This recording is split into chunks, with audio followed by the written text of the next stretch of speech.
Welcome in. Talking Track is live. I'm your host, UltimatDJz. Appreciate you guys all being here. Griffin is hanging out in the studio as well. What's up, my brother from another mother? How are ya? Well, hello. Happy Thursday. Happy Thursday, everybody. Let's get things kicked off like we haven't done in almost 2 weeks, Griffin, with a Talking Track server sound off. You guys go ahead and punch it up in chat. I see Benny Hill's Ghost over there. On server 42, Dahagas on server 16, Cruzito on server 13, Noon Whistle on 29. Thank you very much. Appreciate that. Scalyback from the Outback is checking in. What's going on? KJ the Fly Guy is here. Bender the Robot on 51. Waffly on 42. JG Nasty on 702. Newton on, he says Op 67. Cooking, but just as squishy as DJz. At 67? Oh. At 67? You're as squishy as me. That's not good for me. C Engineering on server 36 was going on. Martok on 8. Strider on 30. Enterprise also on 30. Warsharine on 188. Blade on 26. Grouchy Outlaw 84. Thank you. Polar Bear on 15. Seathan 86. RSDJ server 104. Big J on 95. Banksman 24. Albatron is on server 701. Because I like the extra L's. Tamrow on 32. What's going on? Sliver Tab on 33. Glandolf. We're going to do this again, aren't we? We're going to do it again. On 17, Jason Clash on 13. Delmire on 21. Tony Ply on 86. Your way. There's no way to put an L in that. On server 30, Gamer Benji on 138, Doug on 38, Chris on 31, Kara on 56, Paulo 34, Captain Surge on 91, Destro is here, Mad Hatter is here, E-U-E-I is here on server 95. What's going on? Wilson on 36, Centurion on 8, JPC 1218, Silvertab Shiz. Tarpy is here. Restrusi is here. It's been so long since I got to read your name. Thank you guys very much. Appreciate it. Good evening. Welcome in, everybody, one and all. Thank you for being here. My name is UltimatDJz. That's Green Griffin. Oh, he's not green right now, though. But thankfully, the night is young. And we are talking Trek, Star Trek Fleet Command's official podcast. Welcome in, everybody. We got a full schedule to get to tonight, so let's go ahead and jump into our stage very quickly and say good evening to our executive producer, Torpedo is here. Good evening to you. How are you? Torpedo. Hello. Yeah. And Clarkin is here as well. Good evening, Clarkin. How are you? He doesn't respond to Clarkin. I'm not going to respond to that. Waffly says, bring on Professor Cookies. Yes, Jules Vern will be here. He'll be here a little bit later in the show. We actually, crazy enough, call me crazy, we have an itinerary tonight. I know. Crazy. Absolutely wild and unexpected. We have an itinerary. We have show notes. We decided to actually make a real podcast, just like we used to do back in the day. Where's Dr. Juby? Obviously not here. Says, how's the Lego build? Lego build's going well. I was actually just talking to Griffin about this right before the show. We finished bags 1 through 4 last night. So you can see what we are starting to work on here. This is the port side of the underneath of the saucer section, and part of the what did you guys call this? A warp pylon, a warp nacelle pylon is what we're working on there. Looks like you put it together backwards. No, it's not backwards. I followed the instructions very carefully. And if you're in podcast, then you're not going to see the picture of the Lego. But it's very early. There are, 30-some bags in this build, plus 5 supplemental bags because we got the lighting kit. So we got 35 bags of Legos. We only built 4 so far. So we are going to continue to work on that. What is wrong with you? Lots of things. And thank you for reminding me to turn off the alerts. Alerts going off. Save your channel points. We don't want to have you waste the channel points here tonight, so we're going to turn those off. But we do appreciate you guys very, very much for being a part of here. Your chat is still on the screen, but the alerts are off because it's a good old-fashioned podcast. And we got some things to talk about, Griffin. We're going to talk coming up very, very soon about Crucible of the Ascendant. Chronicle of the Ascendant, CoTA, we're going to be talking about because the reactions on this have been mixed, and I'm surprised. We're going to talk a little bit about that coming up here a little bit later. Also, Tarpy, this was weird. Apparently, I have apparently I have been taken prisoner by Star Trek Fleet Command and forced to do things against my will, including crafting an amazingly intelligent and empathetic apology to my community. We're going to, we haven't talked about this on podcast. We did it on stream. I'm going to touch back on this tonight because I feel like there might be a little misunderstanding about what that was. I'm very misunderstanding. I'm very confused how you could misunderstand that, but I'm going to lay it out tonight and read it to the audience for whom it was intended, which was my community, and we'll maybe dispel some of the rumor around that, which is crazy. You know, KJ, that's the problem. Oh. No, my apology was not PAC approved, and therefore, obviously, it was crafted poorly, and there's misunderstandings out there about it. So, yeah, major misunderstanding. No, here's the thing, Mad Hatter.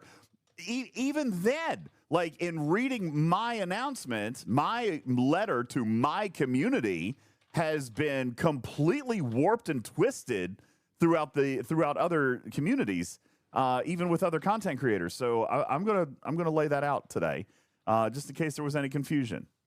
I don't know why I should have to, but I'm going to. Then, coming up here a little bit later in the show, Professor Mad Scientist Jules Vern is going to be here. The first segment that we've got tonight, Tarpy, though, is going to be absolutely incredible. Getting back to our teaching roots, we're going to be talking all about STFC.phd tonight. We have the author and founder of STFC.phd, Sudo, is going to be with us here in just a few moments. He is guest A. He's in the A slot. Okay, for those of you who have any kind of background in like live television production, Griffin, you know, like there's A slot, B slot, then there's like the C slot that could get bumped if you run over on time. We have our guest tonight, primetime A slot, Celebrity A, is going to be on our stage here tonight. Johnny Carson and Conan O'Brien used to be. That's exactly right. We've got guest A, and as a matter of fact, here he is, ladies and gentlemen. Sudo is on the stage. Thank you, executive producer. Appreciate that. Sudo, good evening. Welcome. How are you? Hey, Sudo.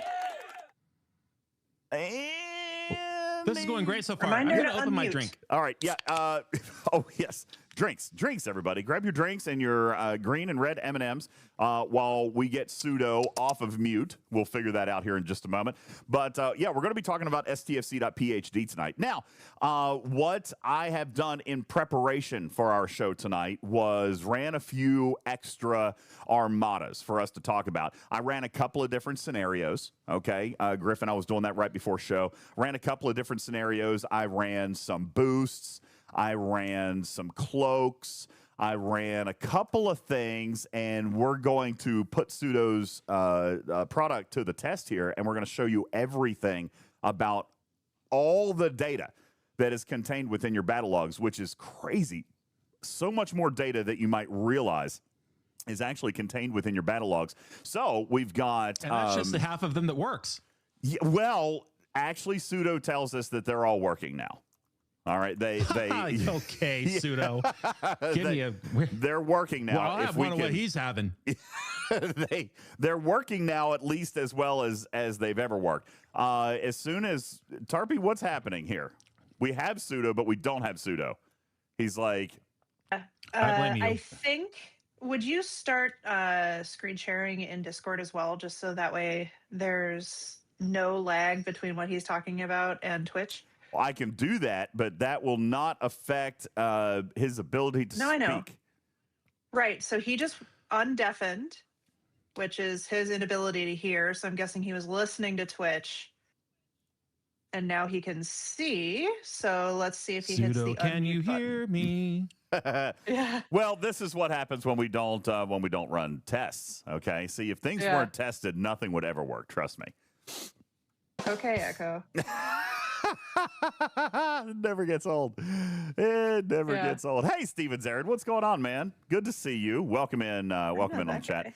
Appreciate you being here. Wait a minute, DJz, his audio is working just as well as logged in STFC are. Yeah. Didn't those get only fixed? half the time? Yeah, no, the logs did get fixed. We're going to talk to Sudo here in just a moment as soon as we can get him. A little Genesis there for you guys. Thank you. Yep. Thank you. I'm glad you were able to pick up on that. I can't unmute you, Sudo. So that's got to be you. This reminds me of April of 2020. Yeah. Just figuring out how Zoom works and trying to communicate with everybody. And can you hear me? Can you hear them? Can you see me? Can you hear me now? Oh, he needs to put his shirt on. He's naked. Can you hear me now? Yeah. Where are your colleagues pants? still do that. Where are your pants? After 5 years of Zoom meetings, I have colleagues who still can't use Zoom.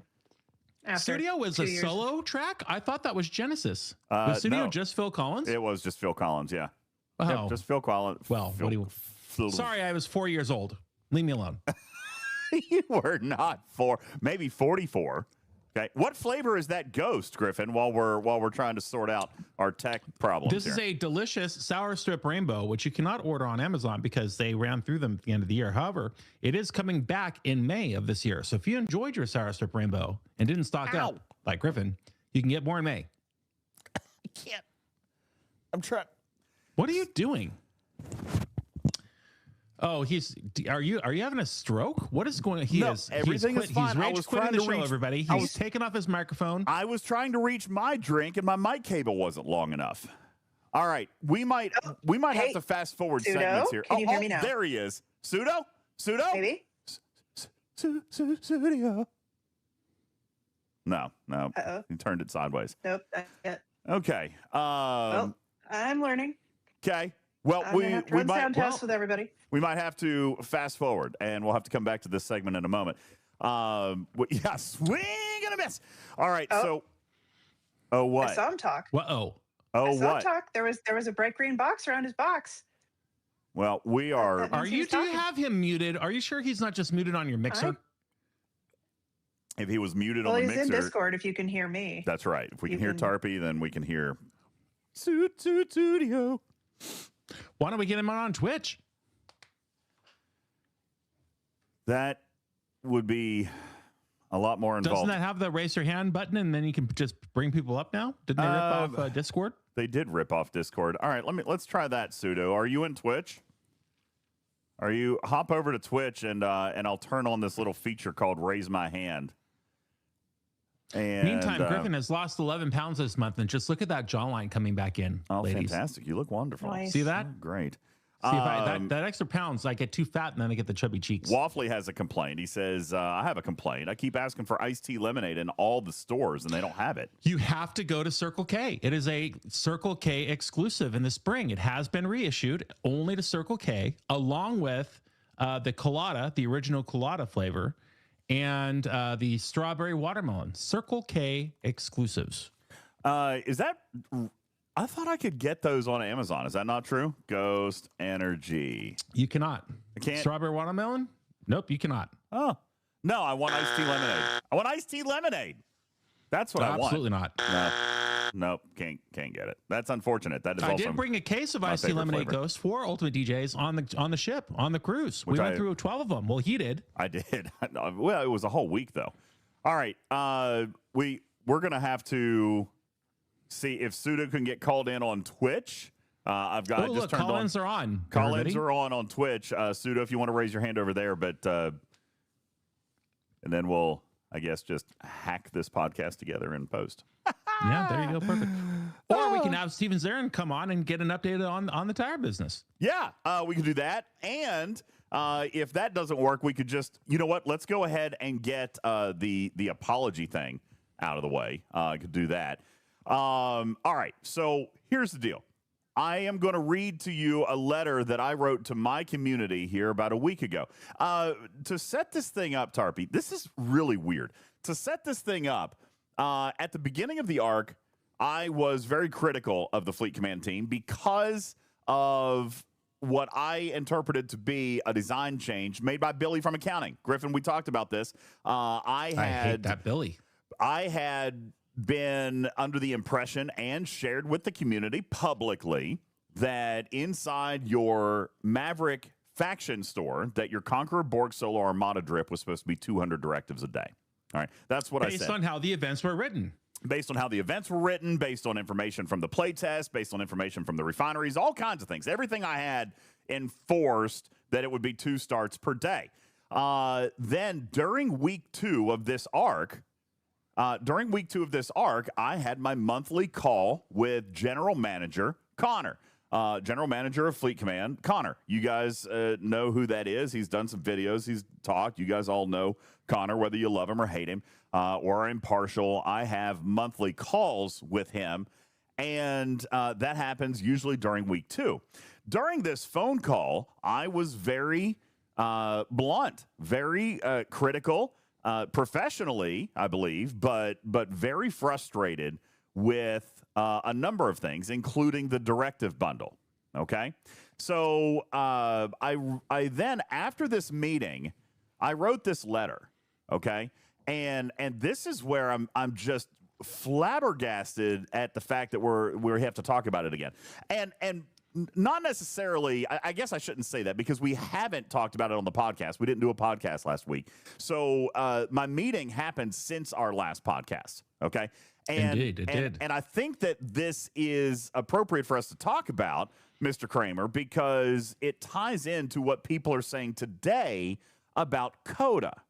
All right. And I feel like these two issues are not related, but I'm going to explain why in my perspective. So here's what I wrote for the podcast audience. I'm going to read it. I'm going to read it to you. As many of you know, I had a meeting with Connor and members of his team today. This was on March the 11th.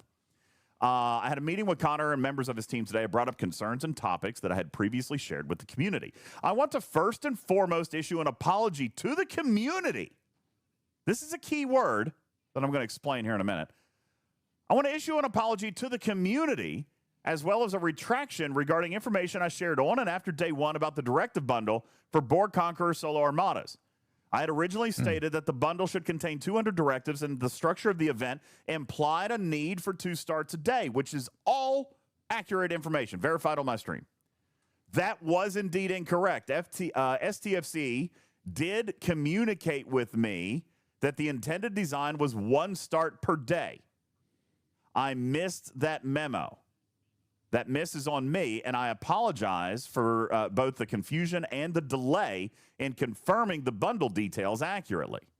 As a content creator who strives to maintain excellence in information, communication, and strategy when speaking to our audience, again, keywords, it's frustrating to me when I make a mistake like this, but maintaining trust requires accountability, and that means fully owning an error that is mine and mine alone.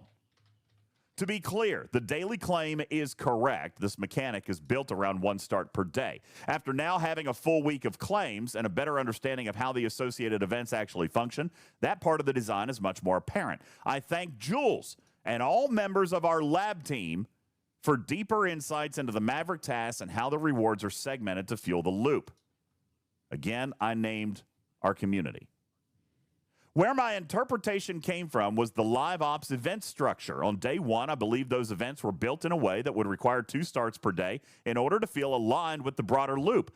I still think that interpretation was reasonable based on how those events appear to launch. However, now that we've had the benefit of a week's worth of claims and more complete knowledge of the event cadence, we can better prepare for those events when they reemerge by using our calendar and planning around them accordingly. Because of that, while I still believe there is room for confusion in how the events initially presented. I hated that sentence. I wish you wouldn't have put that one in there, but whatever. Why? Because I still think that it's not right. Yeah, I mean, it's kind of like the but after apologizing. I apologize, but no. See, perfect. I'm glad you bring that up. Let me finish this. Because of that, while I still think there was room for confusion in how the events initially presented, this specific concern now falls to a lower priority compared to other improvements we're actively working with Fleet Command to address. Again, I apologize for the incorrect information and not getting the confirmation out sooner. Now, you say that is an I'm sorry, but. Okay? No, not the whole thing, just that one little sentence. Well, and that's great. So who did I say sorry to? The community. So the but at the end is like, community, I'm sorry, but I still think I was right, and here's why. Is that what you're thinking? Well, that's what that sentence does in that email. Okay. That's fair. I don't think that's how you meant it, but that just leaves people to speculate. Well, it just depends. Are you watching CNN or are you watching Fox News? Because you can read the same email and you're going to hear two completely different perspectives. That fair. Was the CNN portion. See, look at that. He's not sorry about any of it. There was a bet in there. Here's the deal, okay? I intentionally put that line in there because I still, and so maybe I didn't read this, I didn't do this right, but that apology was to the community, and that particular line was pointing back at Fleet Command for not being more clear. Okay? That was not a butt to the community. That was a butt, Scopely, you let me wander, you let me wiggle in this for 8 days. Okay? That's kind of what the intent on that was. Now, there's a couple wish you would have said that. Instead of saying, while I still think I was right, I would have said, while I still waited 8 days for a response, didn't get one. See, those are two completely different things. Well, that's fair. Okay? That's fair.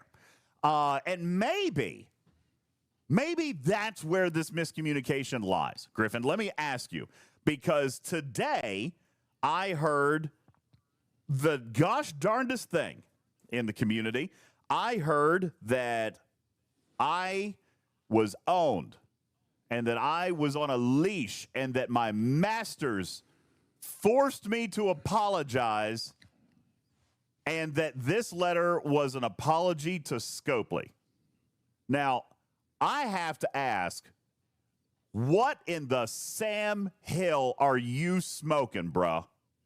Oh, well, what they mean by that is not that you're literally apologizing to Scopely instead of the community. The letter's obviously to the community, but you have to examine the facts of the case. Number one, you had a meeting with Connor. Number two, we're waiting to hear how the meeting went. Number three, the only thing we hear about the meeting from Connor is that apology. And then number four, you put in that little part of why I still think that I was right instead of why I waited for 8 days with no information. That's the direction where that one is coming from. Doesn't make it true, but that's what it is. So you think that that is actually reasonable assumption, reading that is reasonable assumption that gives that position can be out there. I'm not saying that it's reasonable that it's Agreed. This accuracy, Agreed. but I can see how that's how some can arrive at that conclusion. Well, okay, fair. And that's the answer. That's the answer to your question. And that's the end of this segment. I'm going to clarify. The extra sriracha sauce that was mixed into the rice kettle bowl is that then all of a sudden Pack disappears, and the only person that we know that's on Pack is UltimatDJz. It was like, me. It was me. How big do you want the conspiracy theory to get? There you go. All right. Well, he's drunk with power. Okay. If that is now, okay, Retrieving says, sorry, DJz, the tone of the letter didn't sound like you. It sounded like a PR or a corporate communication written letter. Here's why. Because I wrote what I wanted to write, and I'm a terrible actual professional speaker. So as I mentioned on the stream earlier last week, I ran my letter through AI and used my very normal everyday prompt. I knew that was AI'd. There you go. Well, here's the deal. And I have to do it. The truth comes out. No, I didn't have AI generate it. Now, listen, I'm not going to come out here and listen to all this shit, okay? I took my letter. I have a prompt, and Griffin, you know it exists. My prompt says, please rewrite this letter for professionalism and brevity. You've seen that prompt. Yeah. Am I seriously going to get skewered over the fact that I wanted something to sound right without me repeating myself 15 times? No. Well, all right, whatever. You know what? I don't really think that's the direction where people are coming from. It's more like what I just said. Here's the deal. All right. I'm going to be everybody's enemy today.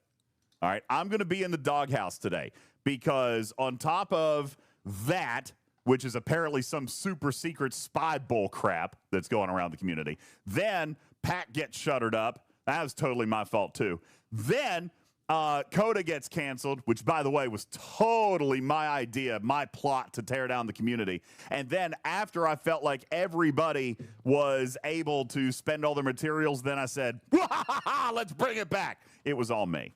All me. There. Is that what people need to hear? Is that what people need to hear? Well, none of that is true. So now you're just making it worse. It doesn't matter because if it's you true. See, what'll happen matter. is Fox News will take that clip and they will put it out of context and make it seem as though you actually said all of those things for real. Does it matter? Does it matter if it's true or not? Because people are going to say whatever they want to say. Lost in, what are you doing, dude? Stop that shenanigans today. Stop that. You silly goose. Lost in dropping a 50 bomb on the channel. Thank you. I appreciate that. KJ says, we knew it. Confirmed. Here's the deal. I feel like, and this is my small editorial piece, and then I'm going to let the community talk. Call-ins are not working for some reason. Stream Together's not working. The Discord's not working. So, Tarpy, this is bad. I need to get Sudo back on Discord. We got to figure out Discord. Sudo said he fixed his mic. Okay, great. So we'll have to get him back on Discord because call-ins are not working. Yes. we got Sudo. Fantastic. Hi. So, Sudo, I'm going to come to you in just a second. And because we're going to put a pin in this subject and we're going to be done with it. We'll come back to CoTA here in a little bit. I want there to be no misunderstanding. I want there to be no misunderstanding. Okay? Nobody asked me to write that. Nobody. There you go. I wrote a version of that. As a matter of fact, if you want, it's still in my AI. I'll give you my original version, then with the prompt that says, please rewrite this for professionalism and brevity. Because what typically tends to happen, Lost in, you crazy, stop it now, stop it. Wow, he doubled. He doubled. Lost in just dropped another 50. He says, fix my counter. I'll fix your counter. There it is. Lost So shows funny. up to 7. Thank you, and I love you, Lost in. Thank you. As a matter of fact, Lost in, I'm gonna invite you up here in a minute too, because we've got a call-in section of the show, and I want to talk about it. I want to talk about CoTA, but first we got to get our teaching part out. But this is a very common thing that I do. For those of you who don't know, if you're listening in podcast for one of the earlier times or you don't watch the streams, almost every email I write, almost every message that I send in a public forum like this, I will always run through my statements. And the reason that I do that, and I actually explained this on stream one night, the biggest reason that I do that is you guys know that why use 10 words when 100 will do, right? I do that all the time, and I catch a lot of grief for it a lot of times. So I try to keep my stuff short or shorter while still delivering the message that I intended to deliver. I'm going to try to find that original letter, and I don't care to post it if you guys want to read how bad it was to begin with. I'm not going to apologize for my statement sounding professional. The reason that I wanted it to sound professional is because I took it seriously. And the reason I took it seriously is because I value the relationship that I have with the community. And I consider myself to be an agent of truth. Okay? And when I get something wrong, I beat myself up about it. Yeah, I hate it because I want to be the best source. I've said this a million times. I want to be the premier source of information in this game. I want to be the best source of information of anybody, right? It's a sense of pride for me. It may be competitive. I want to be the best, most accurate, most honest, best representative that the community can possibly have. So when I get something wrong, I do hate that. I really do hate that. And so that's why I took my apology seriously and wanted it to be a professional statement. I've done these before, and I don't remember catching this much heat about it. And I believe that just all of the things that have happened over the last couple of weeks has amplified the community's frustration. And I say a couple of weeks, Griffin. It's actually been a couple of months. I think that frustration is amplifying inside this community, and especially with the news about PAC, and largely I was the only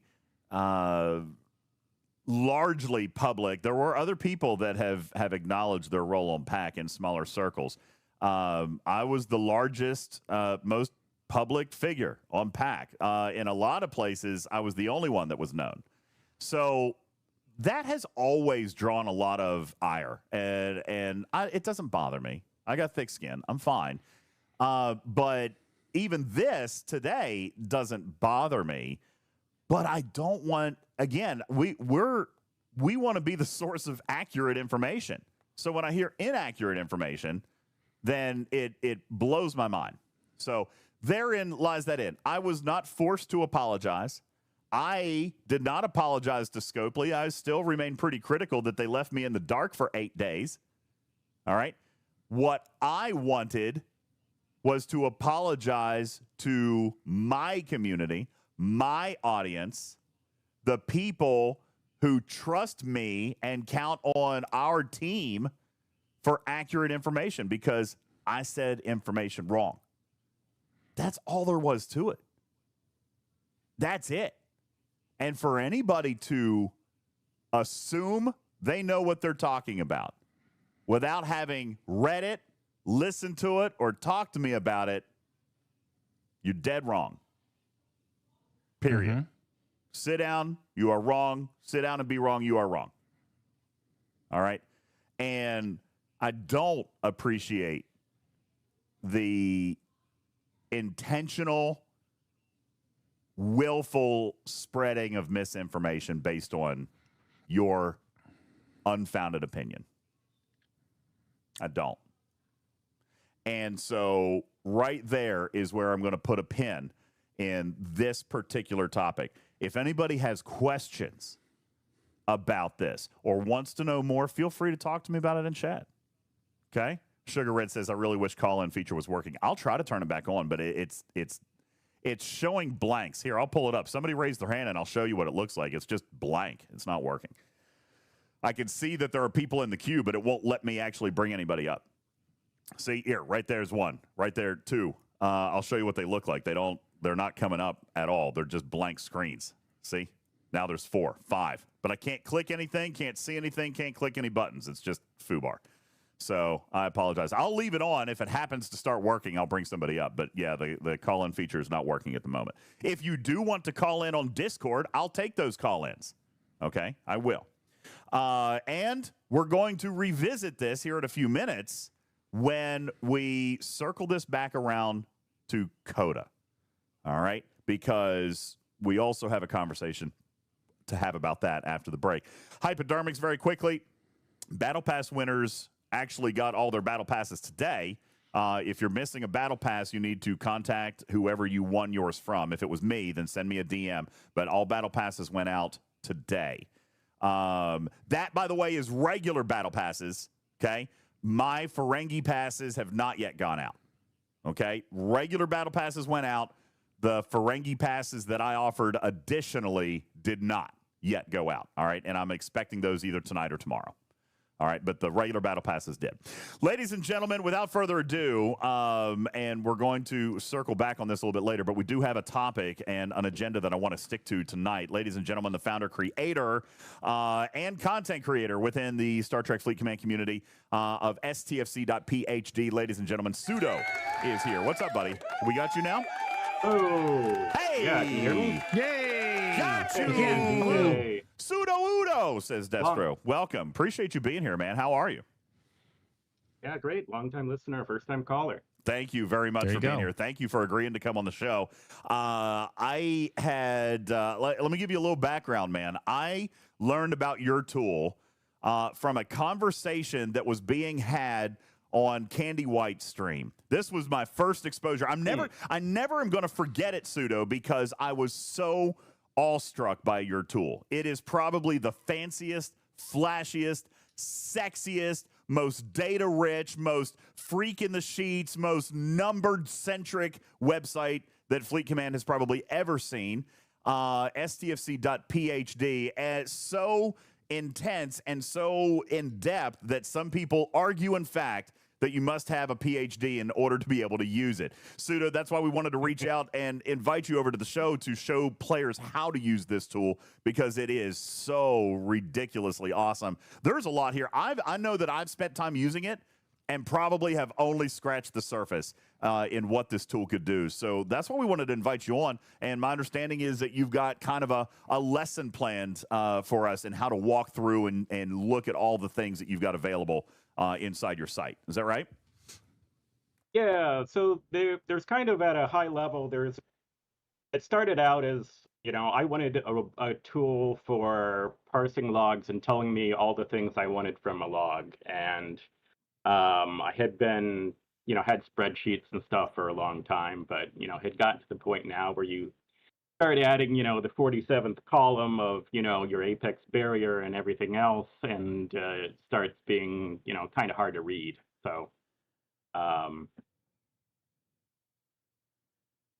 so that kind of led you to just creating a new parser that broke out everything. Are you telling me that all of this data is routinely collected and stored inside a battle log? Because there's stuff in your tool that I had no idea. I've never seen some of this stuff presented to us in game. Is all of this data actually contained, or did you have to make inferences in this data? There's a lot of things I infer, and there are a few things like the ship graphics and your officer graphics and stuff I got from other sources. But most of the information is in the CSV, but it's usually not very readable or understandable, and you have to kind of like match things up and infer things and kind of put the pieces together. Yeah, as a matter of fact, what I would like to do to kind of start, I'm going to demonstrate. I'm going to show a CSV on screen. Now, if anybody has never seen one of these, this is what we're looking at, and I'll put just a little screen grab of this in the graphics room for our audience. The timestamp is 8:37 p.m. Eastern time. There's a crazy amount of information inside this CSV, and for example, this one that I did today is of an armada, and this armada has 291 lines of code in it. So this, you're saying, takes all of this, parses it out, and breaks it out into a very, very readable format. In order to get started, we take this CSV and we simply upload it into the tool, right? You've got a nice, easy little uploader here. We pop this thing in, and then all of a sudden, we've got all this information available at our fingertips. Is that right?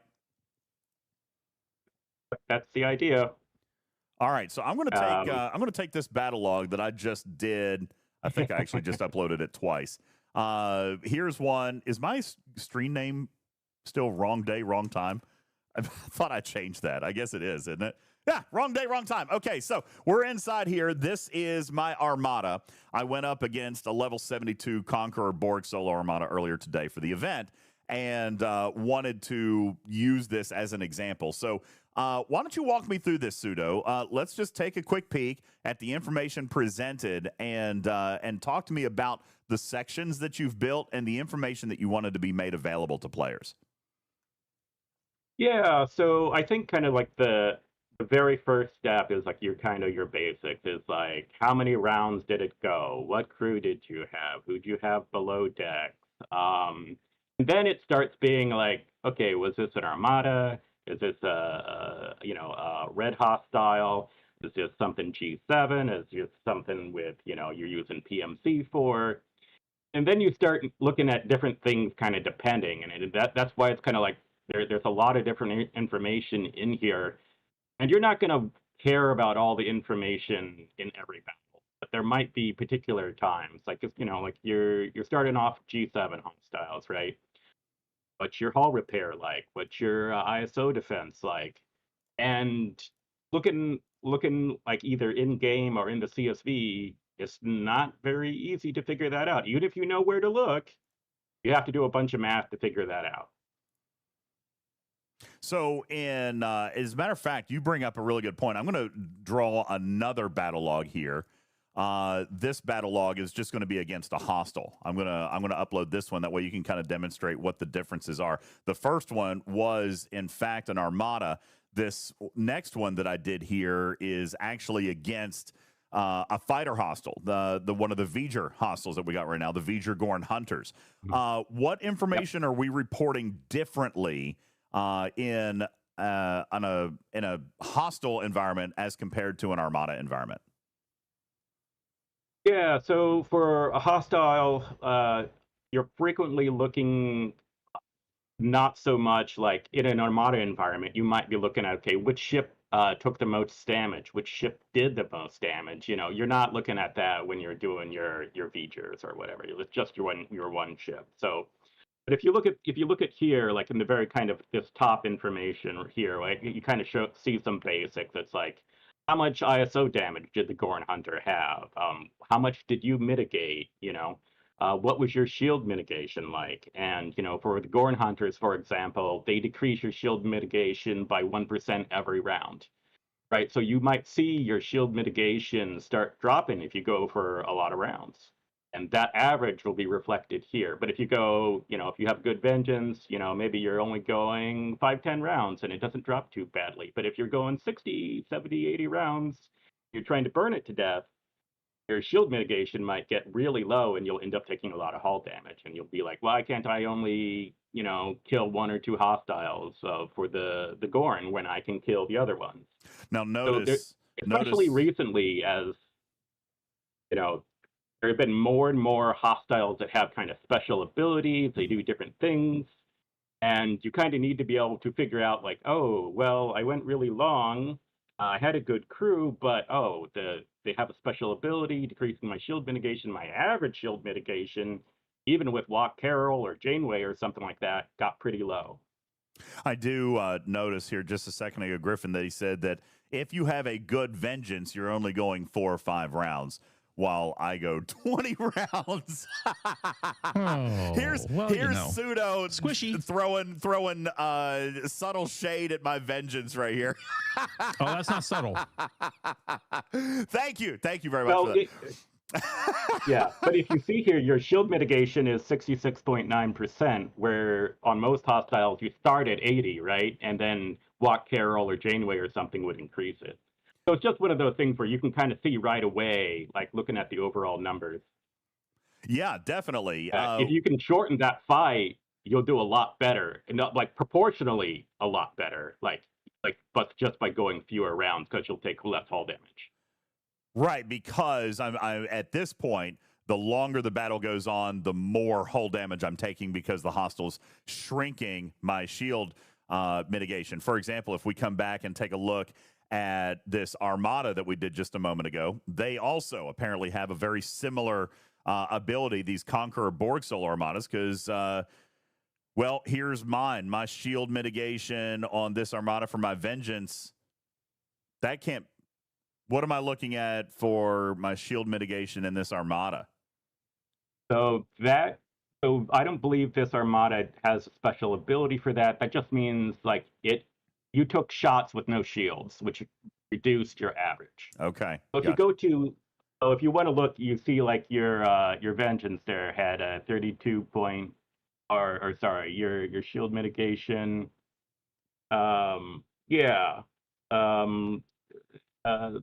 Scroll down a little bit. Yeah, I was gonna say I think I'm pointing you in the wrong place. I think I'm looking at the standard mitigation. Yeah, down here is going to be our defensive. That's standard mitigation. Yeah, here's going to be some of our shield mitigation, our incoming damage, and so forth that got done. So yeah, walk me through some of this more math-related functions that you've got broken out here, because you've got multiple different categories of data.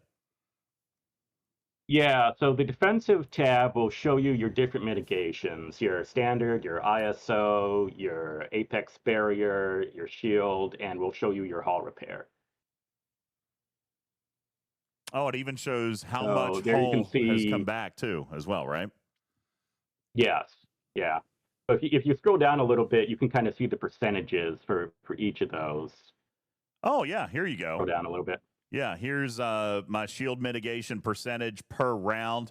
For some reason, in round 2, it dropped to 61%. That would be because I lost shields in that particular round. That Is would that right? be because you lost shields. Yep. I lost shields, so more damage went to hull, less went to shield, therefore that went down.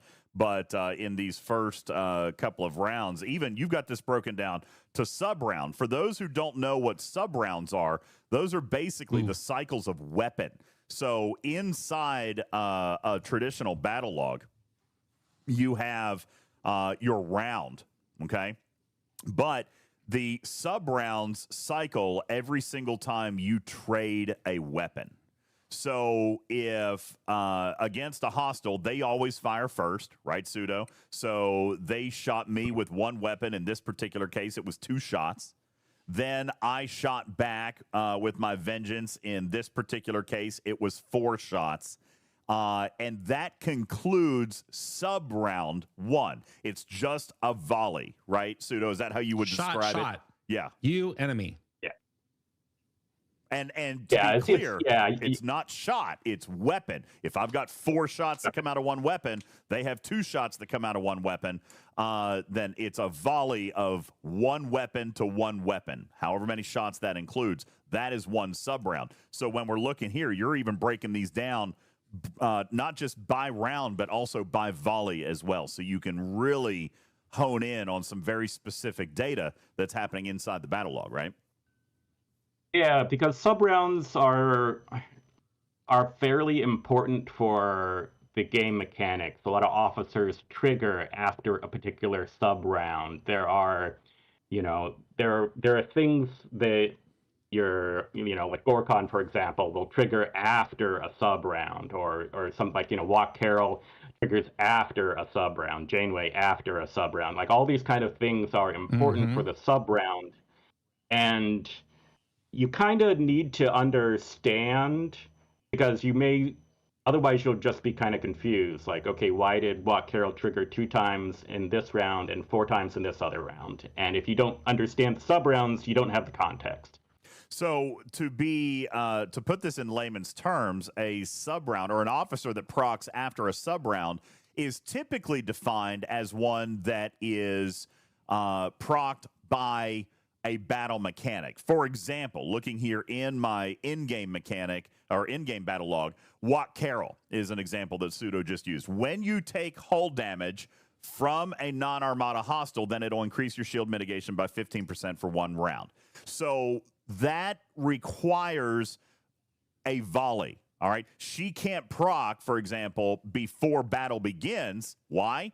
Because I haven't taken any hull damage. I have to actually take hull damage in order for her to proc.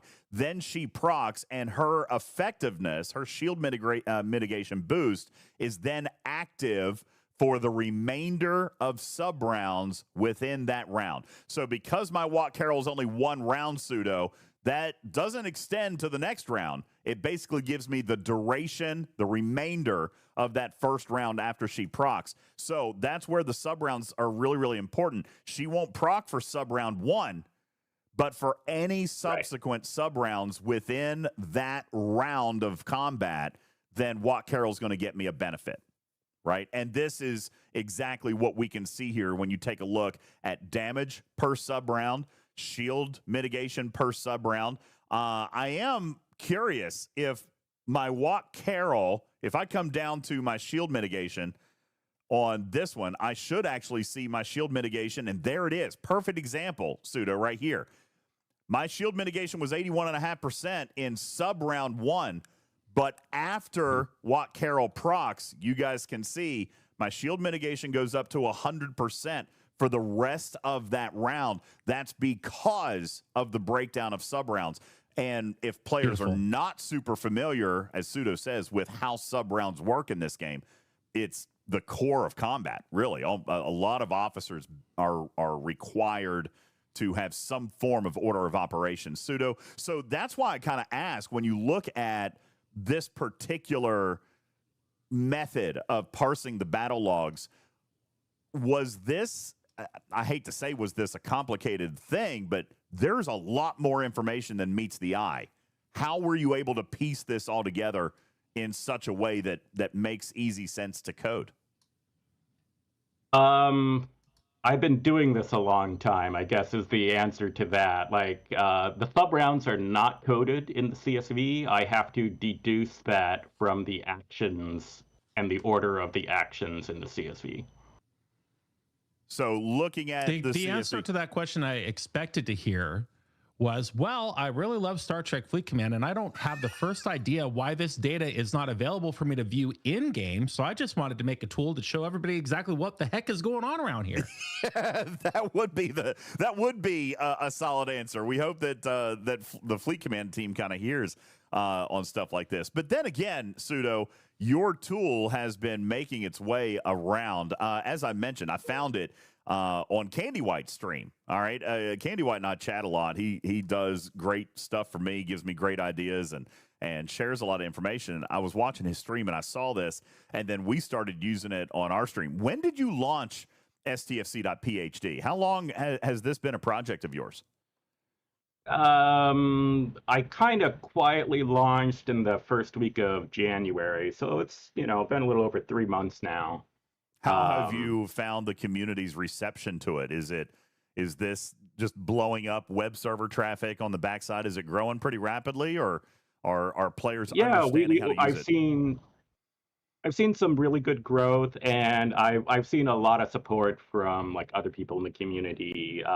Like Chrono helped me do like a German translation for supporting like German CSVs, and Jules has been really supportive in helping to index and kind of search like his spreadsheets and that kind of stuff. So the community has been really great. It always is. The community is probably the biggest reason that we do this type of content, especially the data guys. Oh yeah, absolutely. I mean, this is absolutely massive. I'd like to talk a little bit more about some of the other calculations. For example, one night, Matters and I were looking. We were comparing crew. Sudo, this is probably one of the biggest reasons that your tool can be most helpful to players. You were talking a little bit ago about comparison, right? About, hey, will this crew do better on this, or that crew do better? And there's a lot of variables, right? For example, we found a crew that would do more damage, but it came at a sacrifice. It came at a sacrifice of isolytic mitigation, right? So what's more important, right? Is it more important that I do more damage faster, or is it more important that I last longer and mitigate more damage? In the grand scheme of things, for most players, Sudo, what ends up being the key survivability index for how good a crew actually is? Is it actual survivability, damage taken? What is it? I would probably say in general it is survivability, but there are very notable exceptions like Orions and other things. And it feels like Scopely has kind of gotten on this. Oh, everyone figured out the Seska Suitor, pick Hugh kind of combo. Now we're going to do other things and throw other kind of things at them. So, we'll see how the future goes for that. One of the things that Matters and I were using this tool for the other night was just to determine, with specifically regarding V'ger hostiles. Thank you. With specificity. Oh, I said it. Yay. You're never going to get that word. No, that was still wrong. Oh, move on. With specificity, we were looking at how can I simply last longer, right? Lost in, I need to last 2 more hostiles. How do I do that? It comes down to hull damage in a lot of cases. And so my dad always told me to think about baseball. God, Butts. The best time for your microphone to work. That's great.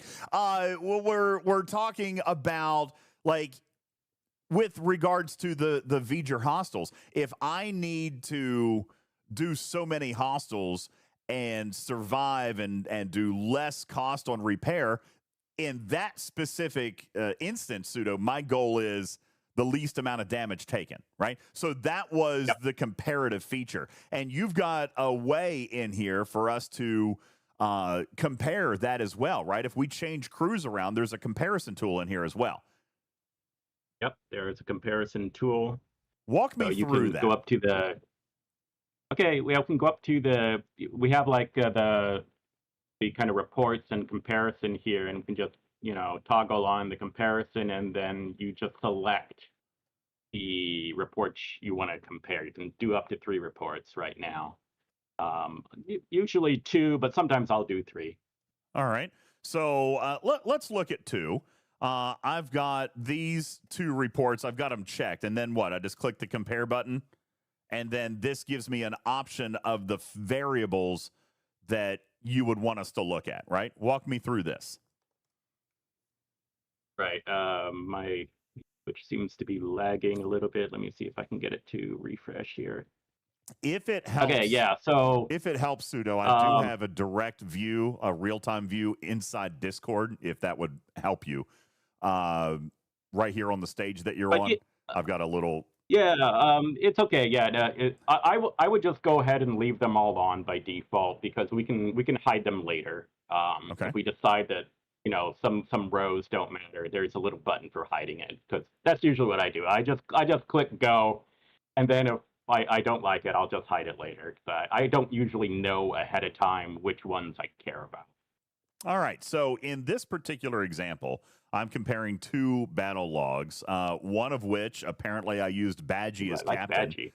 Yeah, Badgie. I used Badgie as captain, and in another case, I used Chang as captain. So as we're coming down, we're looking at the number of procs, which we see very easily. The bridge activations, number per round, I guess that's somewhat of an average, and then the total bridge activations. We can see the activations or the procs of our below deck abilities as well, and even Forbidden Tech and Chaos Tech. Now, I want to jump in here because this is information that I actually thought was not contained within a battle log, but you found a way to extract that data, right? Yeah, so this is actually something that's kind of annoying. So there are events or your Forbidden Tech and Chaos Tech firing, but it doesn't say which one fired. It doesn't say which ability fired, but you have to guess. And I try to do my best job of educated guessing, of knowing which ones actually trigger in combat, how much it triggered for, and doing hopefully a smart job deducing it. But yeah, this is another one of those things where it would be great if the CSV had a little bit more information. In this data, you're going down and you're able to find a lot of statistics. We see the Forbidden Tech and the ability, but you're also calculating other things that may not be on the visible part of the battle log, for example, such as loot total and the number of hostiles that you would be expected to be able to kill, almost like a projection kind of thing that comes down here. You see hull health, or hull healed rather.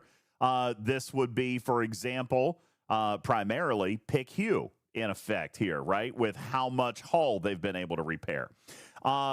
But it comes down to the amount of hull damage in a lot of cases that I'm looking for when I'm looking for the best crew, right? And where am I going to find that specific data? So what I usually look at is the estimated kills.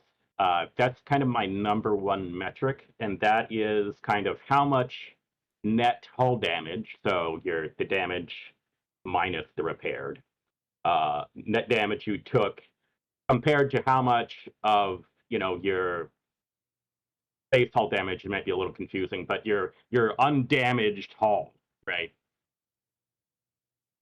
Yeah, so yeah, I hear what you're saying, because damage taken on the hull may be a little bit misrepresentative if I'm repairing a lot of that. Is that what you're saying?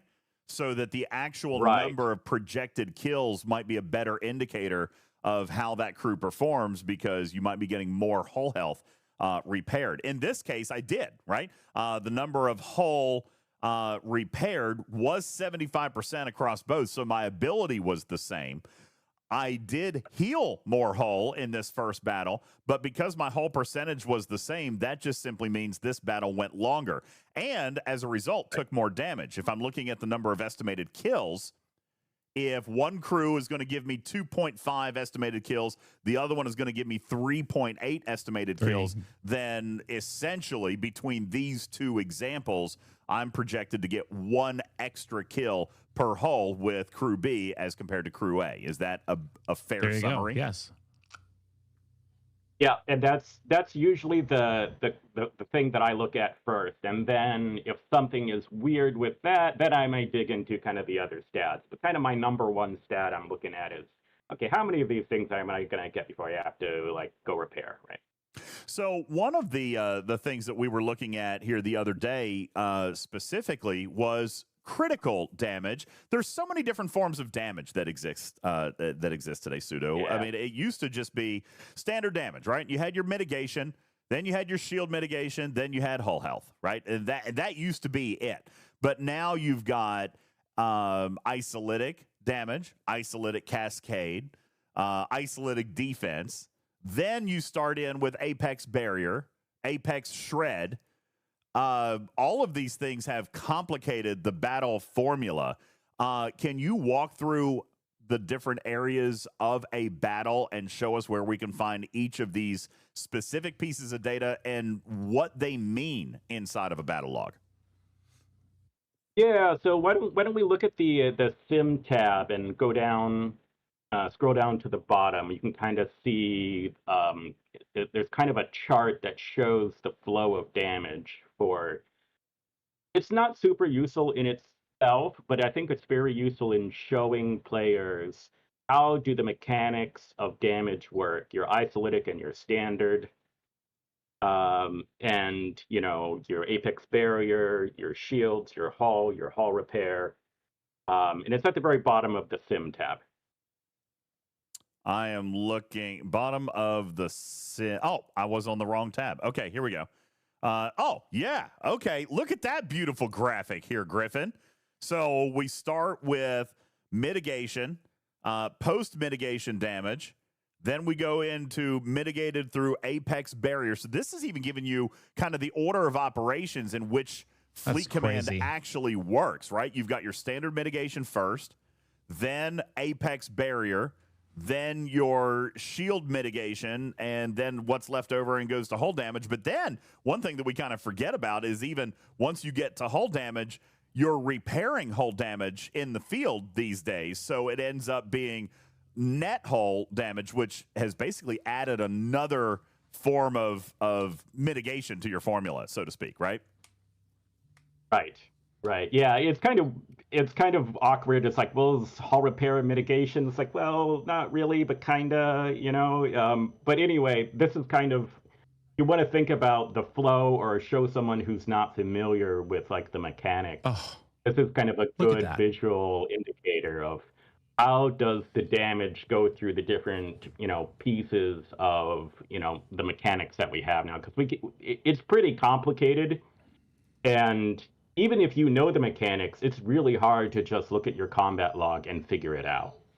And it's more to these days, you sort of forget more than you know at times. And if you're listening to this on podcast, you're missing out on this beautiful graphical presentation. You are smart, in my opinion, not to make it look like LCARs. But I'm telling you, if you at home listening, click on the battle logs and you just scroll through that whole entire list, round. Okay, great. But you don't really feel like you've absorbed anything from that. You're not smarter about your specific performance after just glancing at a battle log, which is most of us, if not all. This is the missing tool that you have. And if Scopely were just to look at what you've done here in the short amount of time that this has been live, I mean, it's literally what the battle log should look like when you push the battle log button. Because what they give us now are raw numbers that really don't translate to anything emotive or truly helpful. This is what's helpful. This helps you identify what part of my strategy worked and what part of my strategy didn't work, or did I not even consider. But now that I can see it graphically, I know what to go back and change. And, you know, Cruzito mentions in chat, like, did I kill it or did I not kill it? And, you know, with an Armada, that's fine, right? But when we're talking about Sudo, let's take, for example, the V'ger hostiles. These have been challenging for a lot of people. As you know, I'm sure that a lot of the battle logs that your system is looking at here lately is a lot more of the newer content than it is the older content. right? And Yeah, and for the sure. and the reason for that is the challenge that's posed by these new pieces of content. It's forcing players to be a little bit more diverse in their crewing and try to experiment a little bit with their crew. We're seeing Chang be important. We're seeing 1 of 11 being important. Griffin showed me the other day that Kirk Spock could be important to me today. Kirk Spock Khan. What's happening is that this current iteration of the game design team knows that we're going back and we're looking for older solutions to current problems. And unlike the previous iterations of game design, in 2026, 2025, game design is moving the cheese regularly and often. They're always moving the cheese around. And so we're constantly having to adapt. And, you know, how long was Pike Moreau Chen the meta for literally anything, no matter what? Years. Now, literally from arc to arc to arc, you're using completely different sets of officers. And that's why this type of information displayed in this way is so beneficial to anybody who takes fleet command seriously. And are we not a bunch of nerds who love the stats anyway? Sure. So looking at your battle logs in this regard, it just adds to the lore. It adds to the experience. It's like you're actually a fleet commander digging in and seeing specifically what one thing can you change to get from here to there. And that's what I love about this tool. Whatever they paid Ripper for STFC.space, they should triple it and just buy this from you immediately. No, sorry, Sudo. No, it'll stop working. Although I would love that for you, Sudo. Absolutely. Tell me a little bit about, you know, the life cycle of this thing. I know you said that you launched it in January. This was not something you just kind of whipped up in a day. This had to have taken you a lot of time to kind of prepare. What were the pre-launch iterations of this? Did you have this in alpha for like your own alliance? When did you decide that you wanted to create this project? Yeah, so I'd had like kind of a text parser that just spit out a CSV for my own logs for probably last year or so, but you know, there was like no UI to it. It was all just number crunching, and it spit it into a giant CSV. And I you know, I'm looking through all the rows and all the columns, and after you're getting to more and more and more columns, you're on the 47th column trying to figure out like what you're looking at, and you're no longer 20, and your eyes don't work that great. You're like, okay, I need a better UI. And so I started kind of building like a UI, but it wasn't really a website. It was more just like a kind of a HTML version that was easier to view than the CSV. But when G7 launched, especially kind of like right after G7 launched, and it wasn't the most hardcore people, there were a lot of people who needed help killing the G7 hostiles. I was like, okay, how much hull repair do you have? Okay, well, how much shield regen did you have? Did you lose shields? What about this? Did you do that research? And they didn't know. And it became this like really hard, hey, check this. Can you show me a screenshot of this? Can you show me that? Can you show me this? I'm like, okay. We need a tool that actually someone can put in, and I can just look at it without asking them 20 questions to figure out why they can't kill a G7 hostile, right? So this, Yeah, if all you have is a CSV file to go off of, a CSV file looks like you've taken an executable and opened it in Notepad, and you just get blah, blah, blah, blah. So, you know?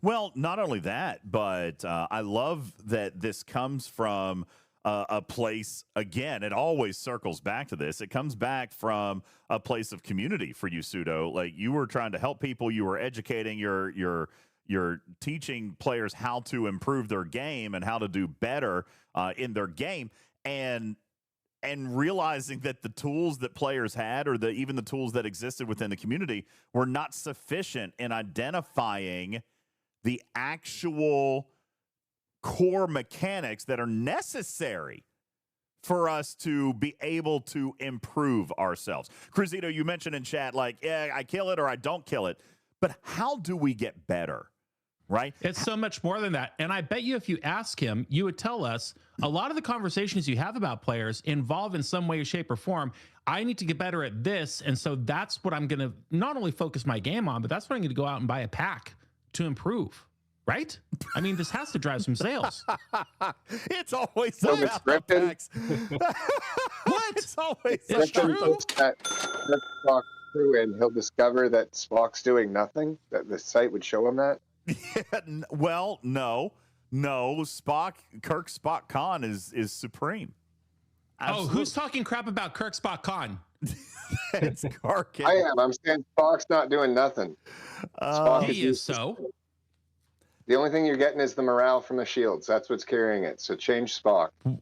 Matters. You need to mute the stream. That's mute the stream. You're getting stream in Discord and probably on Twitch, or you're getting it in voice and on stream. Mute one of those, and that'll get rid of that echo. So, Sudo, you were helping people, and it eventually just kind of got to the point where I need to see more, and we used to be able to do the same thing. Griffin, years ago, it used to be a lot easier. Cruzito, Riskbreaker, Retrieving, a lot of you guys out here that do love, Magoo, Jules, a lot of you guys that love to, because I see it in our Discord all the time, to help somebody. There are so many questions that you have to ask. Even today in our Discord, there were questions. Show me this research. Show me that research. Well, what's this officer tier? All this stuff. I mean, are we getting that granular? Are we seeing officer tiers and research abilities? Can I see, Sudo, how much my isolytic damage percentage is, for example? I don't have that broken out because it's not like isolytic cascade, and your isolytic kind of base damage is not broken out in the CSV exactly. I can probably exactly deduce right. We create things these from your officers. We like, for create example, these layers of offense and defense have been added into this game, and yet they're not added into the CSV and the battle log. So how do you measure how much this is helping you or not, right? Isn't that what you're saying? Yeah, exactly. Like, how much of this is research versus, your base ship damage, or, for example, right? What is your percent damage bonus versus your ship's base damage? And yeah, if you get enough information, you can figure this out. But that takes a lot of information outside of the CSV to figure that out. What I hope for you is that as this tool becomes more and more popular and more players use it, that means that the name STFC.phd trickles into the ear holes of the right people. Watch them come to you and work with you on what additional information you would need in the CSV to make it a better tool. Yeah, that's how we get the battle logs fixed. Well, Sudo, I had asked you about that the other day, and this has gone relatively quiet, and it probably shouldn't have. I take some responsibility for that. But one of the big things last month you and I had briefly talked about was that the battle logs were actually broken, right? Last month, the battle logs were actually broken. Once a ship died, the battle log just cut off. There was no data. There was no conclusion. That was that way. It was broken. Now, that has actually been fixed, Sudo. Is that correct? I want to make sure I get this information right. That's correct. It had been broken for so long that I didn't even put in which round a ship died because it didn't. Once the first ship died, there was no information, so the report was mostly junk, and all the numbers were kind of wrong. But now, when you're doing your board conquerors, you know which round each ship died, assuming any died, when you're doing them, and you can kind of see, oh yeah, that one died first, and okay, I lost a lot of damage, or I lost my hull breach, or whatever. You can now see that. So they have fixed it, which is really great, but it was broken for many months. Yeah, taking a look at this Armada, and so that is was something that I want to point out. These tools, first of all, rely on our game tools being good, but we did gloss over that fact, Griffin, at the beginning of this arc. Suda, that got fixed, I think, with this patch, right? This month, or this arc launch. The battle logs were actually repaired. So I think that that's a good thing. We glossed over it here in the community, but I do want to at least call it out that the Fleet Command engineers heard that over the last several months that had been happening and were actually developing something. The battle logs are indeed actually fixed at this moment. And so now we can see, for example, within this battle log, I'm going back to the Borg Conqueror Solar Armada, that my Vengeance survived, which is why I got the victory, but my Borg Cube died round 1. My Enterprise E died round 1. They didn't last very long, and it's so bad here, Sudo, in this log. This might give everybody a chuckle. This is so bad that my Enterprise E never even got off a shot. Look at that. Damage dealt, 0. That tells me right up front, it did nothing. All right, it did absolutely nothing.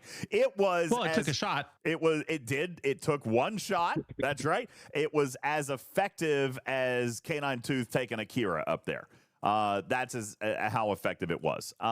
It took one shot and threw no damage. Pong says proof that UltimatDJz is squishy. Hey, I am curious. Lost In has a question for you, Sudo. He wants to know how much it would cost. All right. And yes, Lost It, I'm paraphrasing your question. How much it would cost to store the battle logs that players turn in so that you could do a galactic squishy scale? He just is asking, out of sheer curiosity. To upload all of them, yeah, that would be probably that would turn into quite the monthly bill. Lost In might be interested. I'm just saying, I don't know. Just to see the galactic squishy scale. I mean, that would be good. Yeah, all my battle logs would just be contributing to the galactic squishy scale. Then you would know if you're squishier than me, Pong. Then you would know. Okay, galactic squishy scale. That'll be the new universal tracker right there. Quickest solution. If you want, there are community reports. So I do have a category for community reports, which are like a list of, I try to make them the list of like good examples of good crews versus particular hostiles, but I could make like squishiest reports and put only the squishiest ones in there. Yeah, I don't know that that's super necessary. All right, talk to me about this, because you've got other areas of this site. Let's talk about this, the community log section of your site. Explain to me, walk me through this, or maybe you've got a couple of examples you'd like to show off. You're saying that this right here is what, curated by you and your team to be interpreted as mathematically the best of the best? Is that how you would describe this area? At least a good example, right? I mean, for example, like the 69 Orions in there or something. Like I went off, I'm op 72, but I wanted to try to do a 69 Orion without, a 70 ship, right? So it's like I figured out I can do it with my GS31. I can at least get some kills. So if there's some op 69s out there that have a max GS31, they can go get a kill.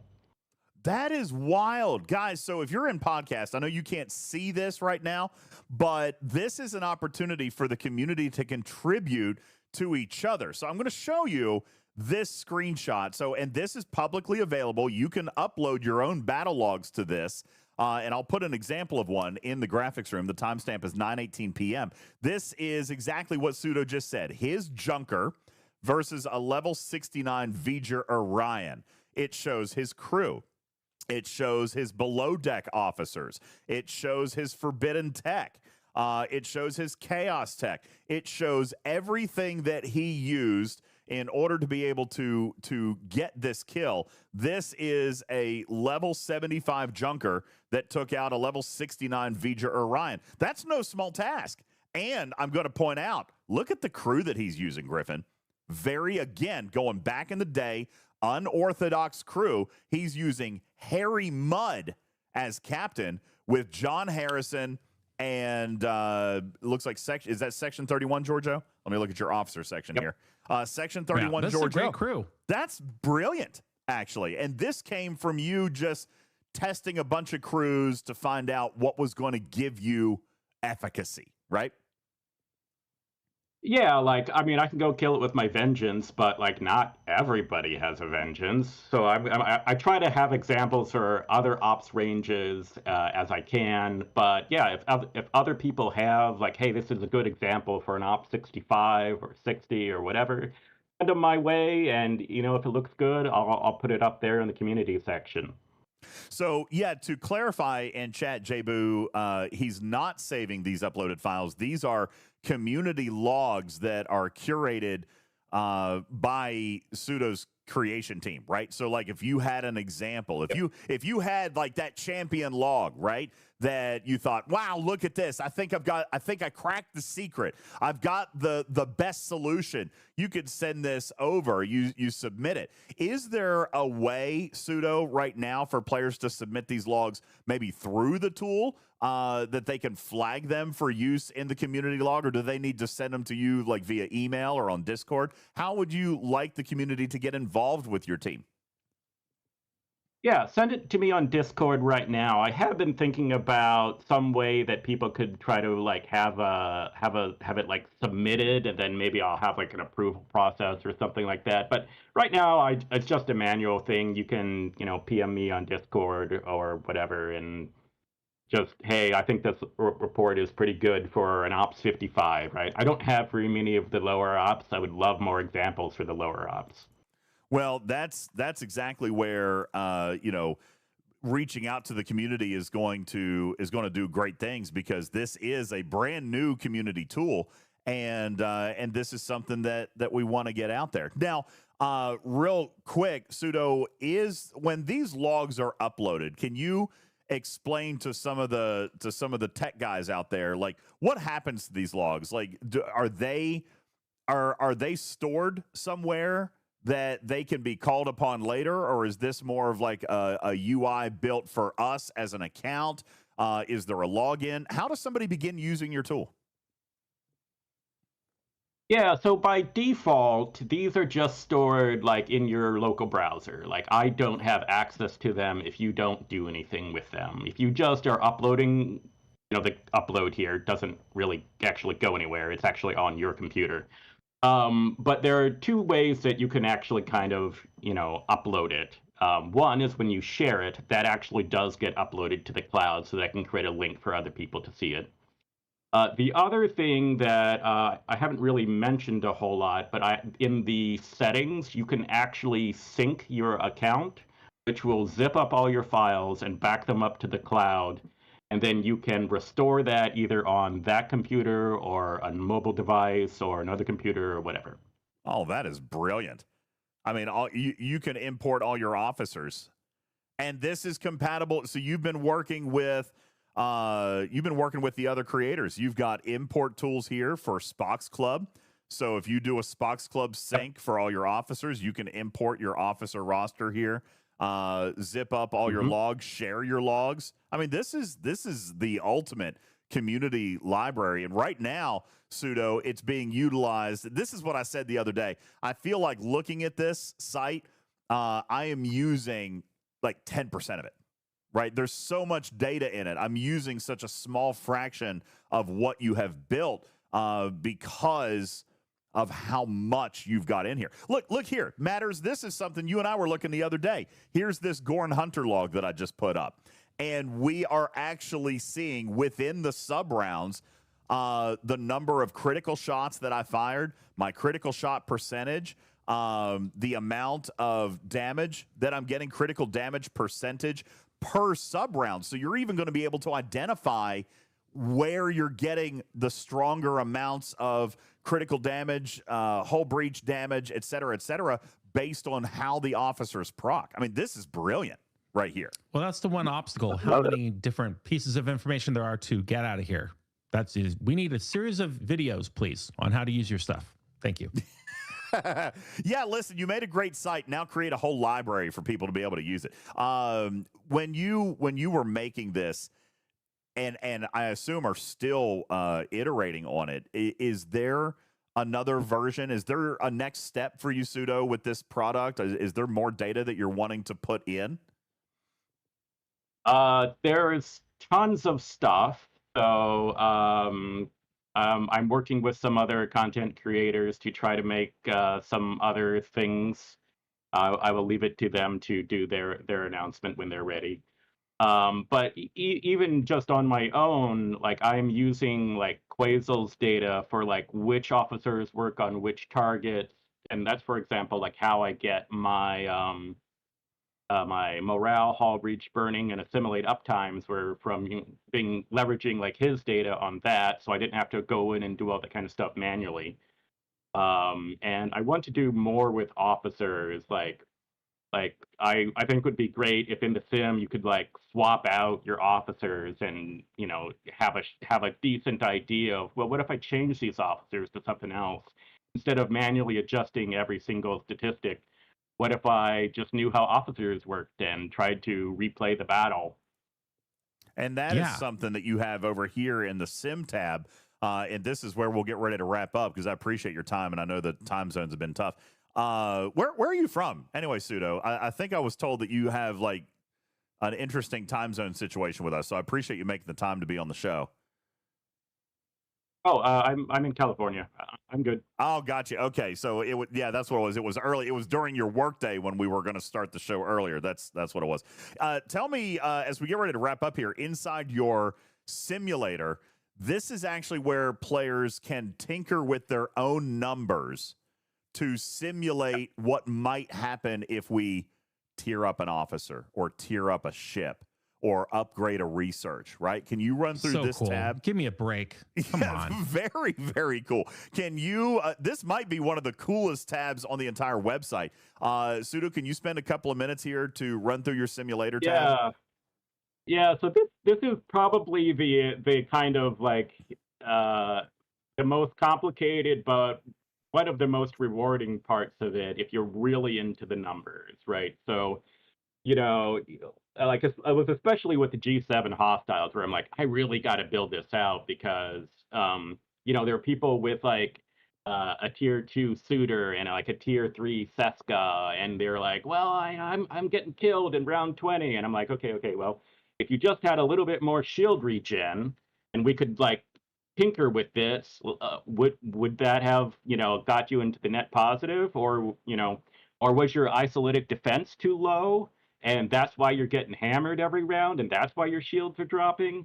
There's all kind of like interactions here that are compounding, and I wanted to be able to like adjust. Like, okay, well, what if I had a little bit more shield regen? What if I had Walk Carol, I could have a higher shield mitigation, or maybe I'd take less hull damage, but maybe then I wouldn't have enough, shield regeneration. And they're kind of all these kind of interactions here where like even today, sometimes I'll look at a hostile, I'm like, well, I don't have any standard mitigation officer. Like, should I put Lock McCoy below, or is he not worth it? Should I just go with something else? And I don't always know. And so I sometimes will go in here and tinker. It's like, well, if I took out Pelia and I put in Lock McCoy, would that be better? And this lets me do it. This is by adjusting the isolytic defense and kind of upping the standard mitigation and that kind of stuff. That's stupid good. And again, incentive good. On what am I going to buy next in the game? Yeah, obviously, because that was the point. Sudo is also no, I don't even want to say it. That rumor will spread like wildfire. I brought him on the show so that we could sell more packs. How's that? Game Junior asked, does this tool, and good question because I didn't bring this up. I assume that it would. This also works with PvP as well, right? It does. PvP is a lot more complicated, and adjusting your mitigation is not always the most obvious thing of how that's going to go in PvP. I think for PvP, we'd really need like a true officer simulator kind of thing to be able to figure out, is this crew better than that crew? Because it's all about, it's mostly about damage in PvP. And I don't have a lot of, sliders for adjusting the damage you do. It's mostly concerned about, well, this is how the battle went. How could I have tweaked it with my, different stats? So I would love to be able to do that, but that would be quite a bit harder because PvP is so dynamic, and you have to have all the models, all the officers modeled correctly to be anything reliable for PvP. Do they do PvP logs upload now? I was trying to put one in, but they should work. Okay, Yeah, I might be doing something wrong because I wasn't actually able to do that real quick there, but I might have clicked on the wrong log. But that is very cool, Game Junior, and definitely something I invite you to kind of tinker out. That's right, Killer Code Joe. It's always about what Griffin wants to buy. Always. What? What's next? No. How does he beat Shelby? Listen. If you really want to know the answer about it, that's easy. He's golfing. That's really what it is. Yeah, JG says they do work because I did one earlier today. Yeah, there you go, and that's what you guys are looking at. Well, Sudo, thank you so much for the time. Thank you for an incredible tool. Thank you for this tool, man. Wow. Yeah, for those of you who haven't heard of it yet, go check it out. It's just pull up a browser, and it's very simple. STFC.phd. Sudo, are you in fact a doctor? I am not. I am a software engineer. Well, we'll give you your doctorate in STFC battle log programming. Congratulations. You absolutely deserve it. Honorary doctorate. Thank you. Honorary doctorate in STFC game mechanics. Ladies and gentlemen, Sudo.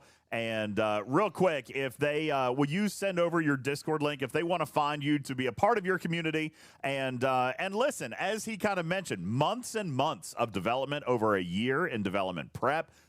He's got this site hosted. If somebody wanted to help you out, Sudo, and contribute towards some of the operating costs, do you have a website for them to be able to visit and do that, or a Patreon, anything like that, where they can help you out?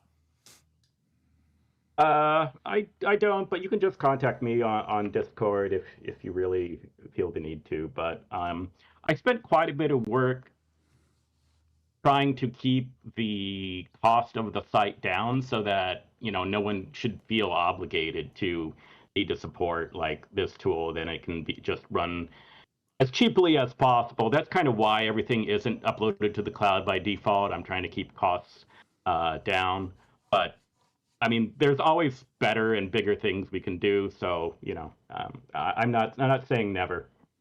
All right. Well, there you go. That is the deep dive on STFC.phd, and creator and founder Sudo has been on our stage. Thank you so very much again, man. Appreciate Thank you, Sudo. Wow. Blown away. Thank you. Absolutely amazing tool. Guys, we're going to take a very quick break, and when we return, we're going to jump straight into another teaching segment. As we've been talking about some of G7 and some of the advanced targets, Jules Vern is going to step on our stage and talk a little bit more about some of the lower ops experiences this month and over the last couple of months. We're going to do that coming up here in just a moment. My name is UltimatDJz. We're going to take a very quick break, and when we return, more of Talking Trek, Star Trek Fleet Command's official podcast, right after these words. Don't go anywhere.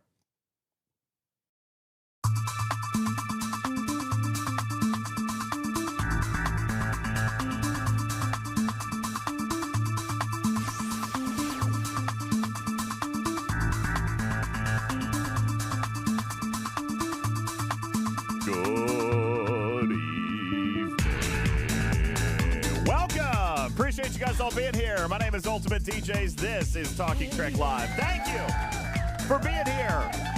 Thank you for being a part of our live studio audience. Thank you for being a listener, a member of our community, and a listener in podcast, whether that's on iTunes, YouTube Music, iHeartRadio, Podbean, Podcast, Podcaster, Boxcast, or any of the others. We appreciate all you guys for being here. Thank you so very much. We have more to get into tonight as we get ready to hand the stage and the reins over to mad scientist Jules Vern. I do believe he is on the stage. Ladies and gentlemen, welcome, without any further ado, Jules Vern. How you doing, buddy? Thank you. How you doing? Fantastic. How was your day, and how's been your week? The community loves to hear the smile on your face. How you doing, man? I appreciate that very much. I've been doing great. I've been working hard on both this sheet and many other sheets, and I'm excited to kind of discuss state of the game. And one of the things that we did, just prefacing what I've done here, is we've been working on a basically a new account.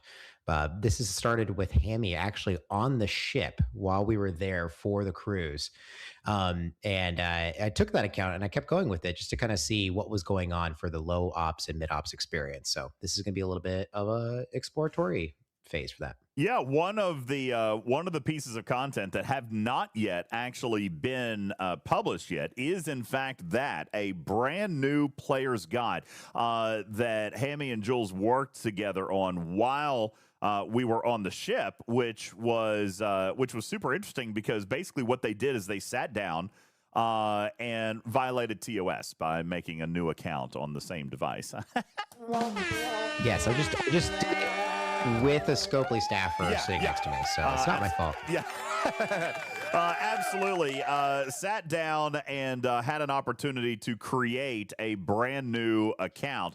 And part of that was in the realm of creating a new player guide, which a lot of times, Jules, we've talked about the need for having that, but it comes down to time, right? And not only that, but the new player experience has changed a lot.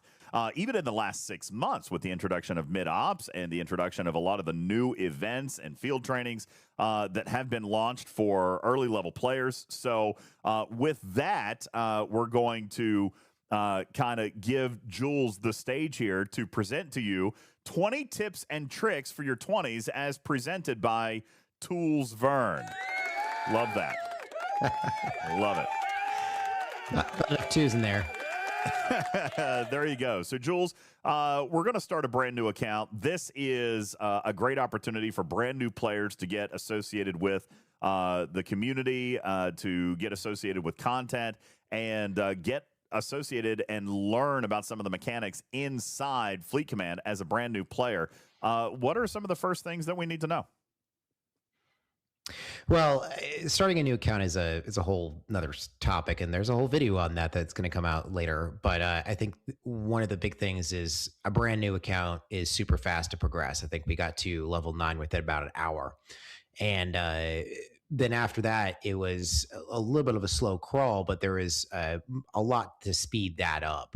So by the time you hit 20s, it started to really pick up, and you started to really get into a lot of unlocks, a lot of ships unlocked, a lot of research unlocked, a lot of station unlocked, a lot of loops unlocked. So now it starts slowing down and making a decision.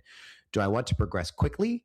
Do I want to progress slowly and take in all of the design that was built for this lower ops experience? Now, I intend that this video and this guide is not just for, new players, not just for free to play, not just for players who are starting an alt account or trying to restart on a new server. This is really just kind of giving some tips and tricks for everybody, and you hopefully can find something in here that is good for you as we go through. But first, I just kind of wanted to cover what the beginning of the ops progression is here. This is part of the ops progression spreadsheet. What I'm showing here is that basically ops 20 through 23 requires nothing. It requires basically just resources, soft resources, and lots of time. Resources can be rated. Time can be either used with Latinum or you can grind out, speed outs. There's a lot of ways to kind of get through that, but there's nothing really materials wise that is gating you this early on. In fact, even to get to 24 is very quick. Once you get past 24, getting into 25, 26, you start getting really bogged down with the amount of buildings that you're going to have to build in order to get to the next ops level. And by 26, 28, you've really slowed down because now you've opened up a lot of loops to get through, a lot of ships to build, and you can get distracted very easily and slow down here. But that's the early progression. One of the quickest things that you can look forward to is the independent archives. Now, I don't think that we looked at this and said, oh, look at that Sigma cost efficiency and who cares about the non-stuff. But this unlocks at Ops 16, and it's so fast to progress early. The amount of time that it takes to get to level 30 natively through its own drip is 3 weeks. And that's not including any event rewards or battle pass rewards or anything else. So it's very quick. It gives you the quickest materials efficiency, and it basically dwarfs anything you could get from things like the Stella loop. So it is really good early on. I would definitely focus on building up your independent archives building as quickly as you can. Additionally, with the data shards you're beginning, you'll be able to archive, basically start working on the archive trees for some of these specialty ships. And as you are tiering those ships up, you'll also be getting cost efficiency. So it makes those specialty ships even faster. So independent archive building is definitely something that I would prioritize super early. One of the other specialty buildings, this is an interesting catch-22 that I found. To unlock the Armada Control Center requires 1,000 of the tactical cores, but you can only earn tactical cores by running armadas or being a part of armadas and pulling the armada chest. So either you have to be part of an alliance that is running armadas often, that will put you in those armadas and allow you to get some loot out of those armadas, which, you know, is not necessarily guaranteed. Or there's a couple of workarounds. Get to Ops 26, claim the priority bundle that's in there in the away team store. That will give you more than enough of the tactical cores to start the Armada Control Center to even get a couple upgrades in.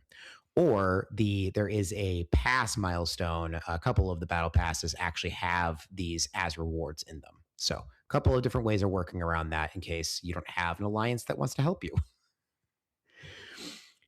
Okay, so that's building progression. It's going to go pretty quick. It's just common materials, and it's pretty, and you can get some efficiencies early on.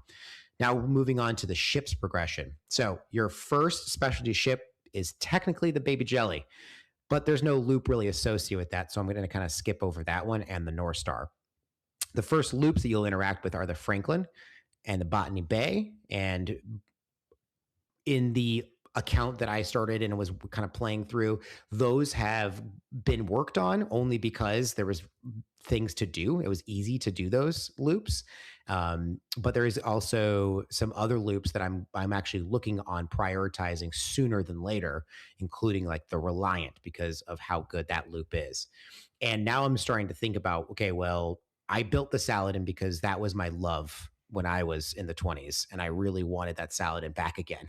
But I think there's a lot of reason to think, especially in the late G3 and then all the way through into G6, specialty ships can really dominate what you're actually using.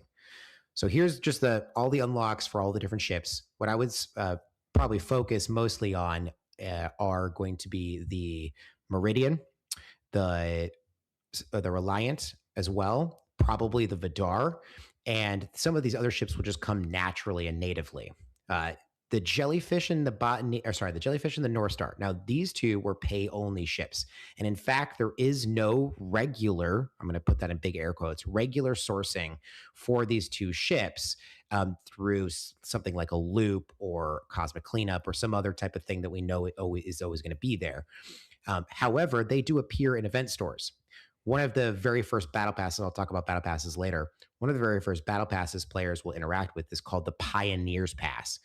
Now, that's basically a starter battle pass, and there's lots of events for that will give you the event store currency, and in there is going to be all your ships for your teens. So you got your you can get a full Jellyfish unlock or a full North Star unlock. I would not worry about the Franklin because there's also a lot of events they're going to award you the Franklin basically for free. And then the Botany Bay just comes straight from missions. So do not spend any of your currencies on either of those two ships. Moving through Discovery, I've got a rating system here as well that kind of just tells what these are and what I think are must-haves. So for instance, the Discovery is a must-have eventually. So I don't mind slowly getting that through the cosmic cleanup chests. If it takes me 10 weeks, then fine. 10 weeks, I'll actually start thinking about it and working on it. But it's not a huge priority this early in the game. It's not going to give me anything now through its chest. So I'm not super concerned about it. Same with the Devore. It's really nice for free to play. It's going to give me some Latinum, but it's not something that I think I must have now. So I'm not going to be using event store currency to unlock it in the first month that I have event store currency, essentially.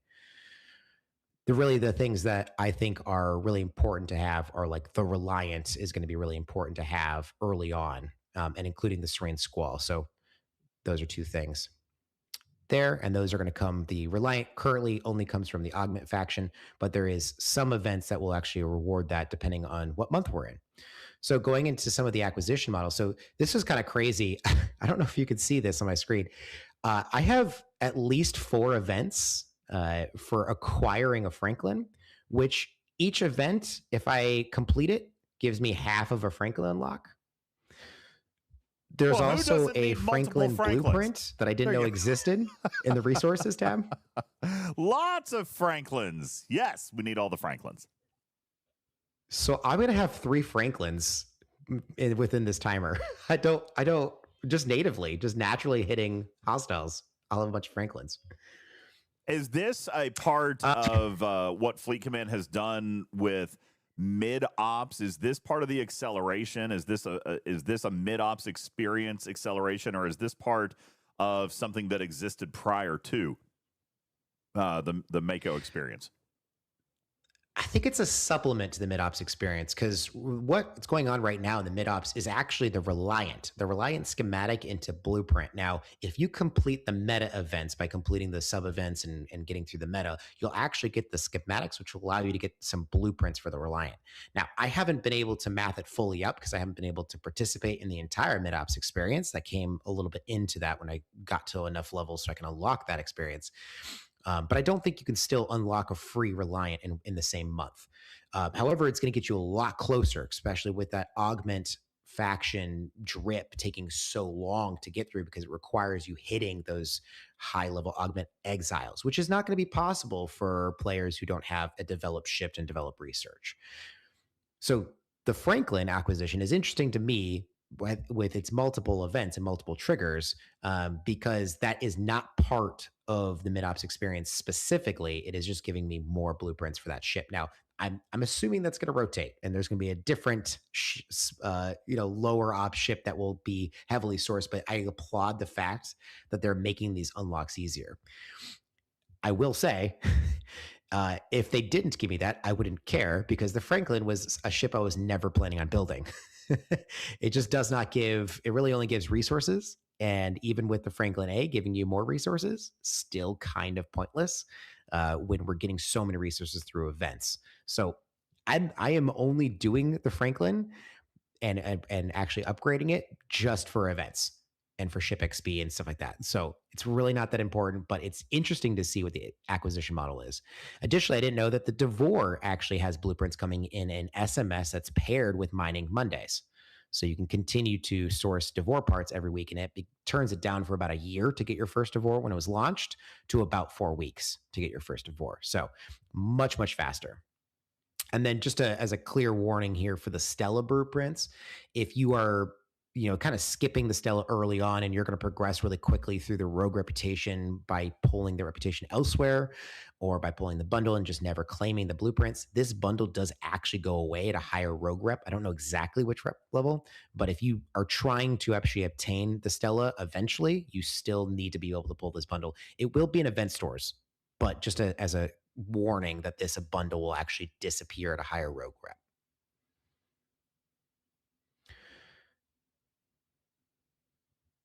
Okay, really touching on the Reliance importance. Now, this is a big screenshot of lots of options. This is all in the Augment faction store.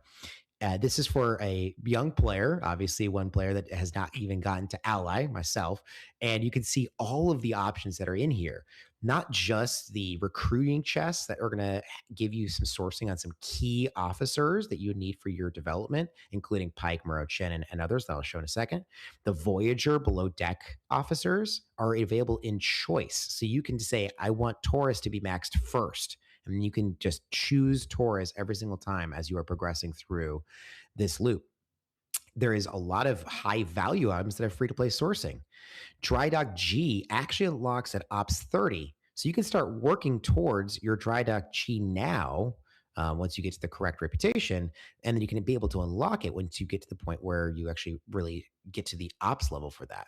Also, I would say probably the Glavin is probably one of the biggest artifacts really early on to unlock, primarily because isolated damage, there's so few sources this early on. If you can get to that Glavin, unlock that, or get to some of these other techs and unlock those, it's going to be really helpful.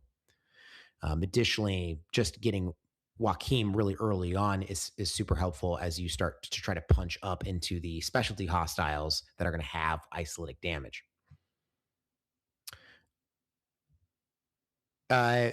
This is the common Wrath credit, Wrath Recruit, which will be available pretty quickly and early on. And it has at least 5 or 6 of the probably the most crucial early crew members that I would say.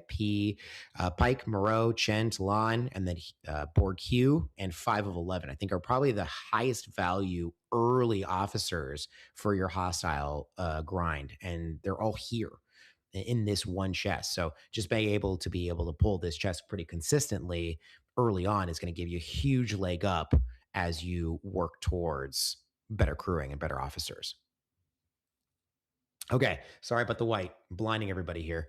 Now, one thing that you may, if you're an early player, you may have played around with a little bit of the away teams, particularly the legacy ones. Now, you're not going to see, and this is another thing about this entire presentation is if you're listening to this now and you have no plans to go back to Ops 20, but you have players that are in their 20s and you want to give them some advice, the key thing is that you're not going to see the same away teams that they see, right? The biggest and most valuable ones they can see from the legacy are like the research and development that gives you Federation credits, or the Cleon credit one, or the Romulan credit one. Those are going to be the biggest ones early on. They're not going to see the super high value ones that we may be playing with now, like the priority ones as well. That won't happen until they're 26 and Shuttle Bay 26. That is when they unlock the priority. Now, I wasn't able to capture a screenshot of this, but there is a bundle that is claimed. There's a 5 chest bundle. Now, this happened to all players when the Augment Loop was released, and we all kind of thought, hey, this is a month one release. This is the bonus chest that they're giving to everybody. Well, they actually allowed that trigger to exist for anyone who hits the Shuttle Bay 26 and Ops 26. So huge that they're still being able to give those boost chests. That gives you 4,000 Pioneers crests. Those can be used for lots of things, including research, but more importantly, it's going to be able to be used in these bundles that are in the away team store, including the bundle that gives you basically unlocks your Armada Control Center without you having to participate in Armadas. It also gives you a huge amount of reputation if you haven't been working on it. I'll remind you that there is no gains for reputation for hostiles early on. So when you hit a hostile that gives you 100 rep, you're getting 100 rep. And trying to get to 250,000 or 500,000 reputation, that's a lot of hostiles to hit to get there. So by just pulling these chests twice, you'll be able to build an Ops 28 ship. And that's huge. That's huge for players who are trying to progress really quickly through the game. That could be a major source to actually progress your main faction as well, if that is what you're looking for. And then your priority standard assignment booster gives you those service awards. Now, the service awards, very small drip from the legacy away teams assignments. They're like maybe 100 at a time. Here, you're going to get 8 free claims. And you'll get 500,000, and that's going to give you enough. 400,000. That's going to give you enough to start priority 1 AT1s. It's give you the unlocks for that slot, and then you can start priority 1 ATAs and get a huge amount of those medals to really kind of blow right through all of that away team's research super early on. So I would say this is a huge priority, particularly if you hit Ops 26, is to get a jump start on your priority 1 ATAs. A little more information about priority 1s here for the G3 players. Once you have to unlock this 1 research in order to get that slot. This is where it costs the 400,000 away team or service medals, excuse me.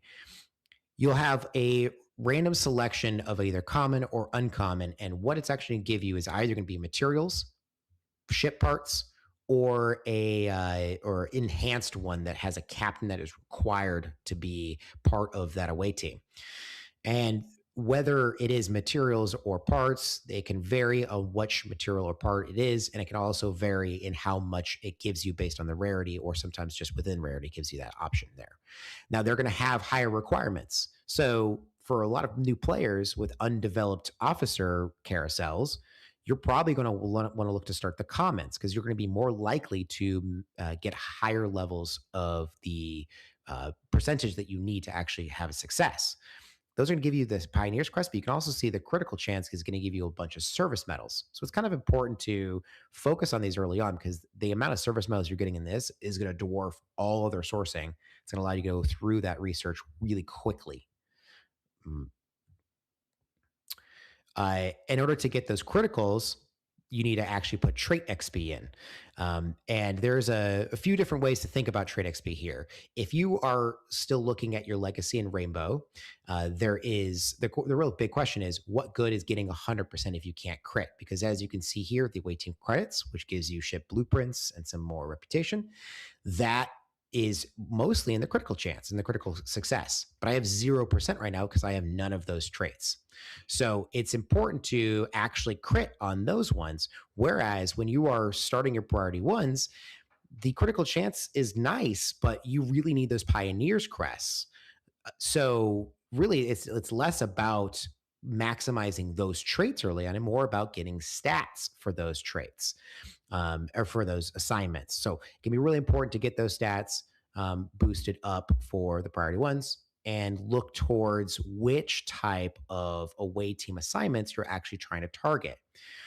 There's tools in this game, particularly the officer tool, the actual spreadsheet made by Stewie Do, that has a good analysis for which assignments you want, and it gives you a list of all of the traits and all of the officers that have those traits.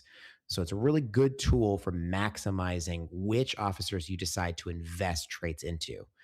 One thing I will say is it's much easier to maximize officers that are rare officers because it's cheaper to get those trait XPs. You'll probably have those upgraded faster, so they'll have higher stats. And there's a lot of officers that have good traits for these legacy or rainbow assignments that you won't need. For instance, Bones. Rare Bones, you'll probably have him at a pretty high level. There's a lot of shards that come in early on, but you won't need him on the bridge. So he's a perfect person to put some trait XP into for some of these high value assignments, and then that way you don't have to worry about him on the bridge.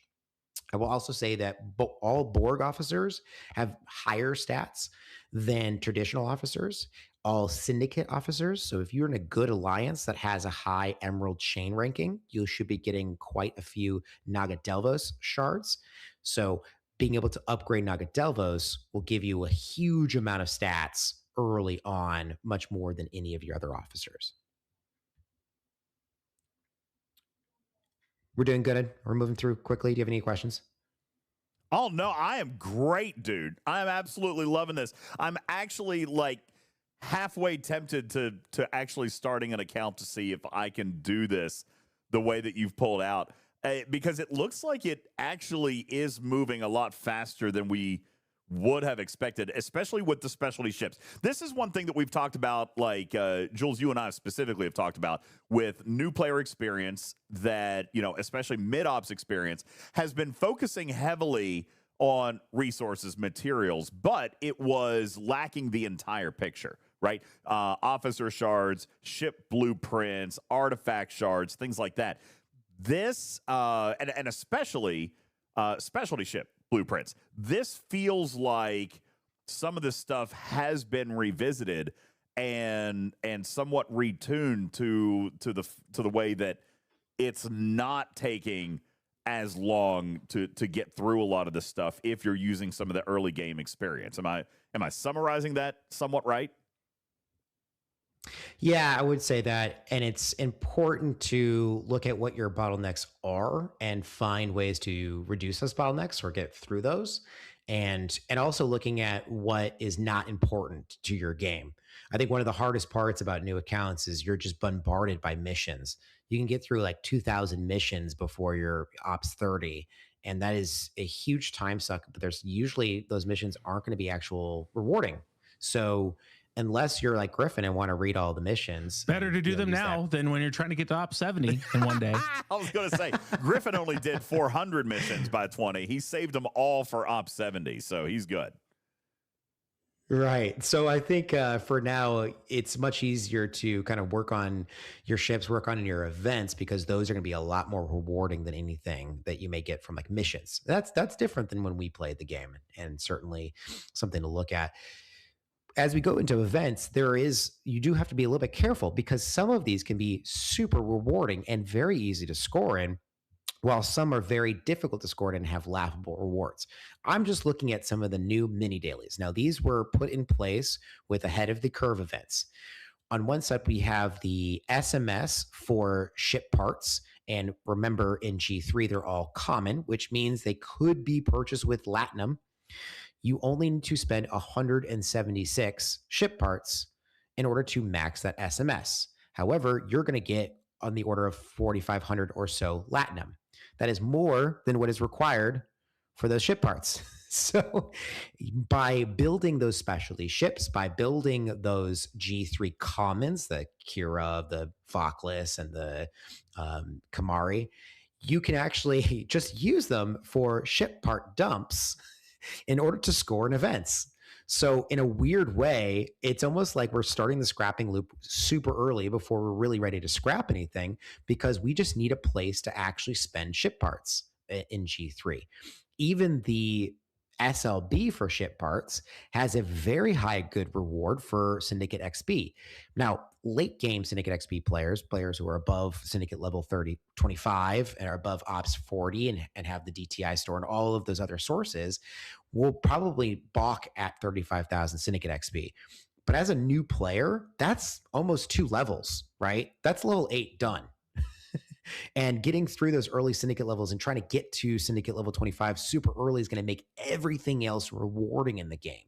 You're going to get more from your dailies. You're going to get more from your 7 and 30-day chests. Like, these are highly important to start to progress as quickly as you can. Syndicate XP is probably one of the biggest things that I would say find all of the sourcing for this.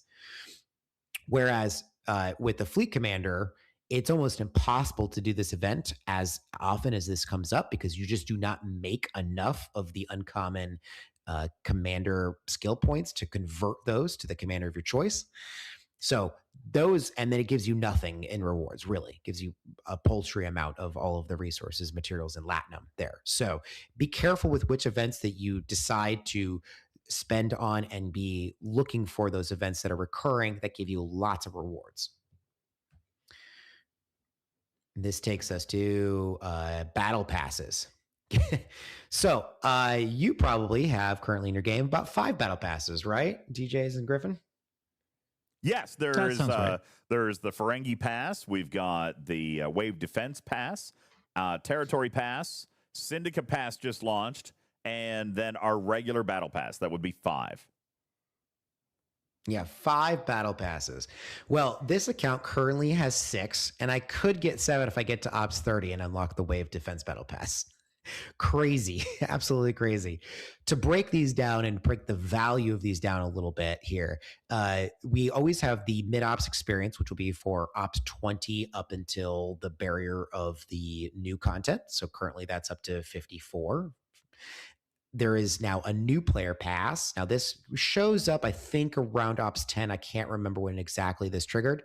And it does not give highly valuable rewards for progression super late into the game. It has different event store options that are very similar to our typical event store options, but only give you G2 materials and only have the 4 Ops 12 through 18 ships. But it is, if you're not going to be using that currency on anything else, you can either use it on Syndicate XP and get up to, I think, 20,000 Syndicate XP from that, which is going to be really useful early on. Or you can use it to unlock a Jelly or a North Star. There is obviously the Ferengi. Now that one is great for specialty ships, as I'm looking forward unlocking the Reliant through that. That's what I'm using for. And the other thing with the cube, the Borg cube. Now that's not important until you get to G6, but the only source for the cube outside one mission that gives you 5 blueprints, the only source for the other 95 blueprints is through event store currency. So it is important to actually, if you want to unlock the cube, it's particularly early on, you do actually need to get that through an event store. So you have to reserve some event store currency for that. And there's also in my current battle pass at Ops 28, I could unlock Fleet Commander Lorca, Not that we know who Lorca is or what he does, but you could get Lorca. I think the harder part about Lorca is that there isn't consistent sourcing for Lorca until you unlock the Vindicator, or sorry, Lorca's skill points specifically, the way to upgrade his skills. You can't get that until you get the Vindicator unlocked, or there's some other methods for that, but you're kind of locking yourself into getting the skill points through those event store currency as well. So maybe not the first thing to get, but definitely something to target as you're getting up through G3. Syndicate XP, the Syndicate Pass gives a lot of Syndicate XP, especially in the free track. That's a huge source early on. Make sure you're targeting those events. Territory capture could be good for a lot of specialty building parts. We look at those and they're not very high amounts because we typically have high building values. But at Ops 20, some of the amounts that we're seeing in here are going to get you 10 or so levels. So these can be huge. Another reason for these, getting those specialty building parts from the territory capture, is another alliance-based event, which is alliance tournaments, and the lower task that actually rewards you some of the credits to use in that store requires spending specialty building parts. So here's another reason to have some synergy with your alliance, not only helping them in their territory and getting some points towards this pass, but also using those parts to then amplify your participation in the tournaments. Now, the last thing is these project passes. Now, we've actually seen this for several months, and I've gotten lots of feedback from mid-ops players being like, this is ridiculous to max this out. Now, this is the first Kobayashi-style pass that I think a lot of players will interact with. And that is, it has such a high milestone that the amount that you need to spend is a significant portion of the entire amount of ability to spend that materials.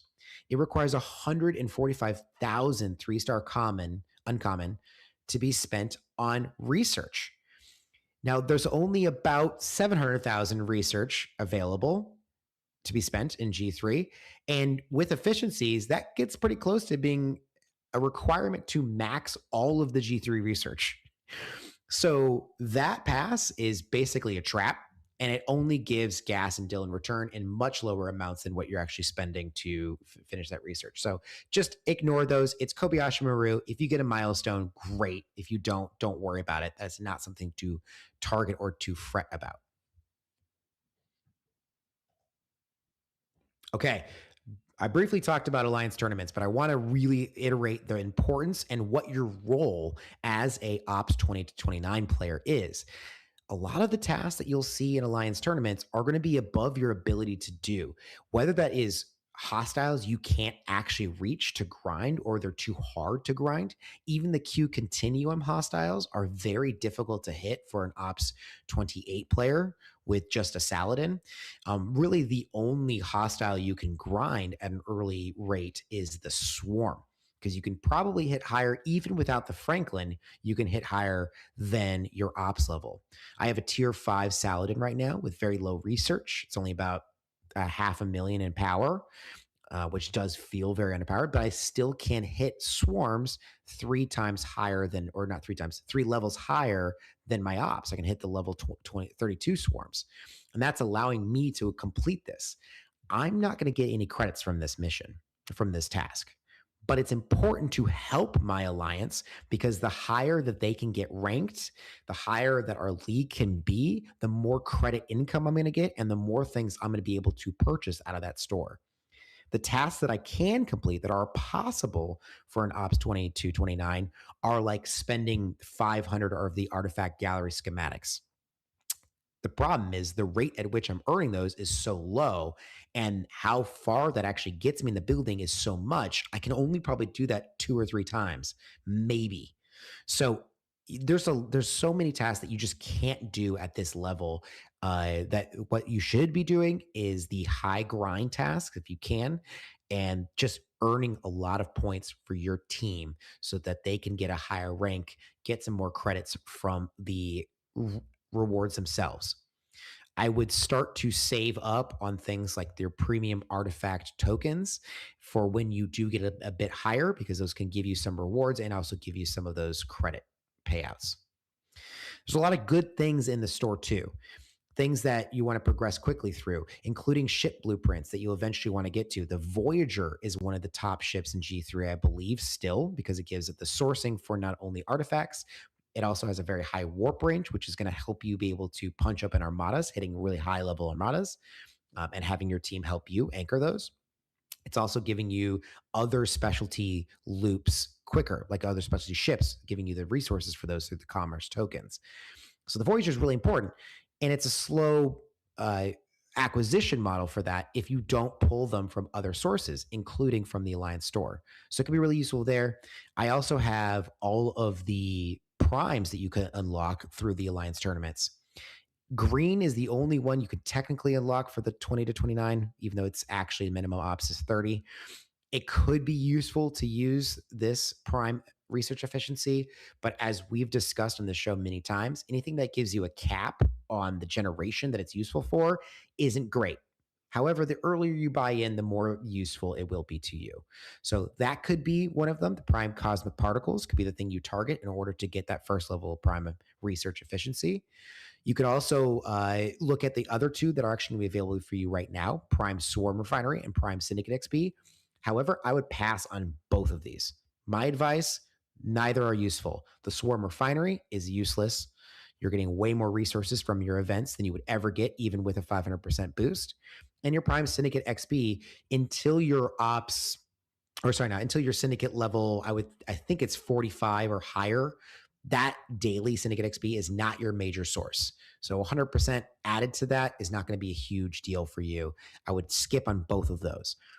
The other ones that you could start working on, because it's going to take you at least 2 tournaments to fully unlock one of these, could be the Delta Spike, which is going to give you 3 rolls to your anomaly. It's going to give you a lot more artifact shards through the Voyager loop. There's also the Prime Valor Emblem, which unlocks a whole host of primes.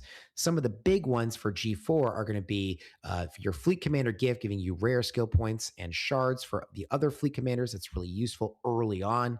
Prime Armada Refinery for when you actually hit G4 is going to be huge in order to kind of boost up what you're getting through those chests. And then eventually you'll want to be working on those Discovery Warp Range primes so that you can use that disco well into your G4, G5, and G6 worlds. Okay, and then I have got a couple of reasons for a good alliance, but I actually would like your guys' opinion on this. Let me give my reasons first, and then if you guys don't mind chiming in. The importance of a good alliance, particularly early on. If someone is just joining in to a new server, there will be a lot of strife in these alliances early on. What is going to be a top alliance will change and fluctuate, and even a top alliance may not mean a good alliance. What I mean by going into a good alliance and the reasons for that are going to be events. Is your alliance focused on alliance milestone or alliance milestone events, the completion of that, tasks for your alliance tournaments, and even Maverick tasks if they are a higher level than you, your top players? Are they actively looking to compete in ALBs? Are they pushing each other, saying, hey, go hit a couple more hostiles? I only see 42 out of 80 people participating. Someone go out there and just hit something so you can get some rewards. Are they helping out? Are they active in chat and pushing for events? The reason number 2, access to content. The higher rank they are, the more involved they are in alliance tournaments means more access. A higher emerald chain means more Naga Delvo shards and a better good officer.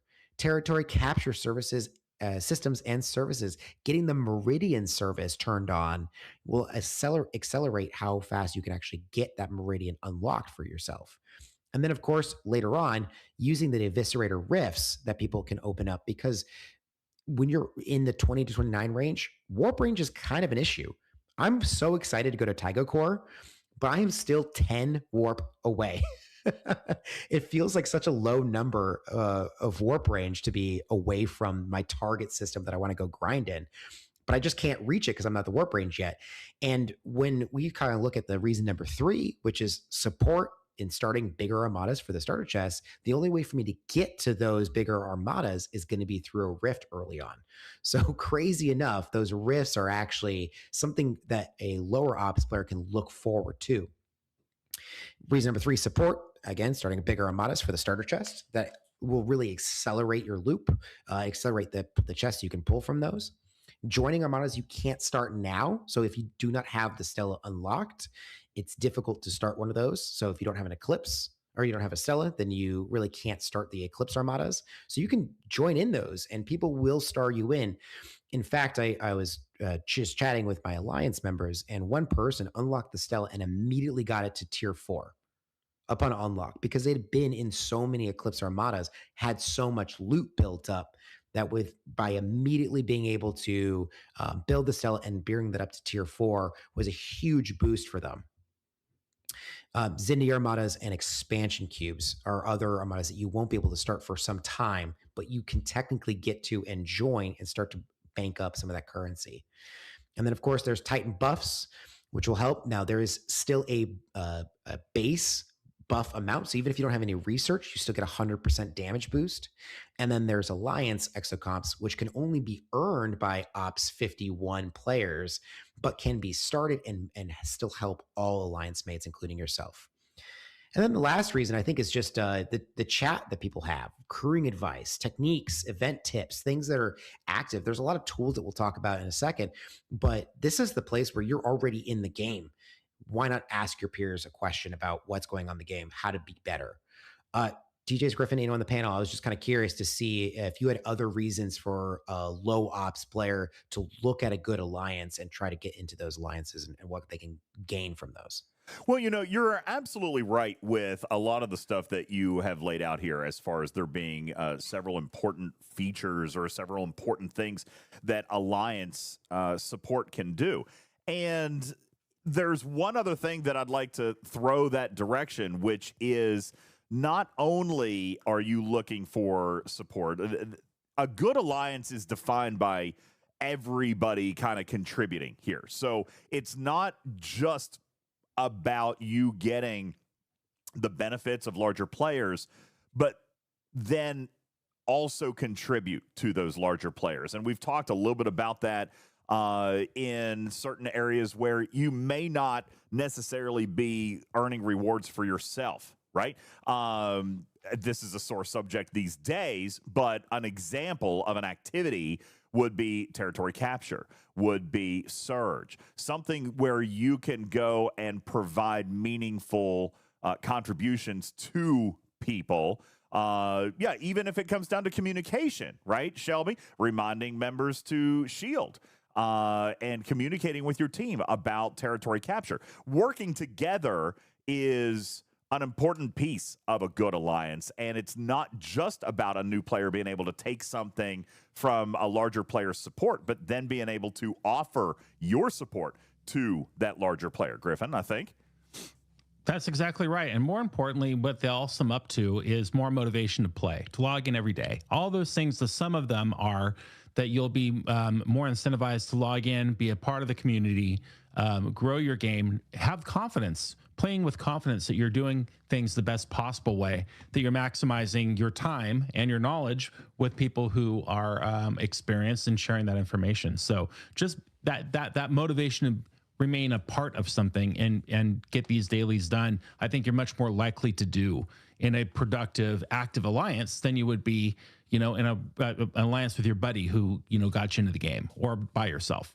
Well, and not only that, but I'm going to kind of wrap up with this particular piece. And again, Jules, what a great presentation. I still have more, just so you know. Oh, still more to this. I just wanted to. But nobody asked for that two-shot, pal. Okay, get the PowerPoint back up. There it is. Okay. But one other thing too is that what a lot of us have learned in this game is that alliance is the step one of your community inside this game. A lot of people will tell you that they played this game because of community, because of the friendships.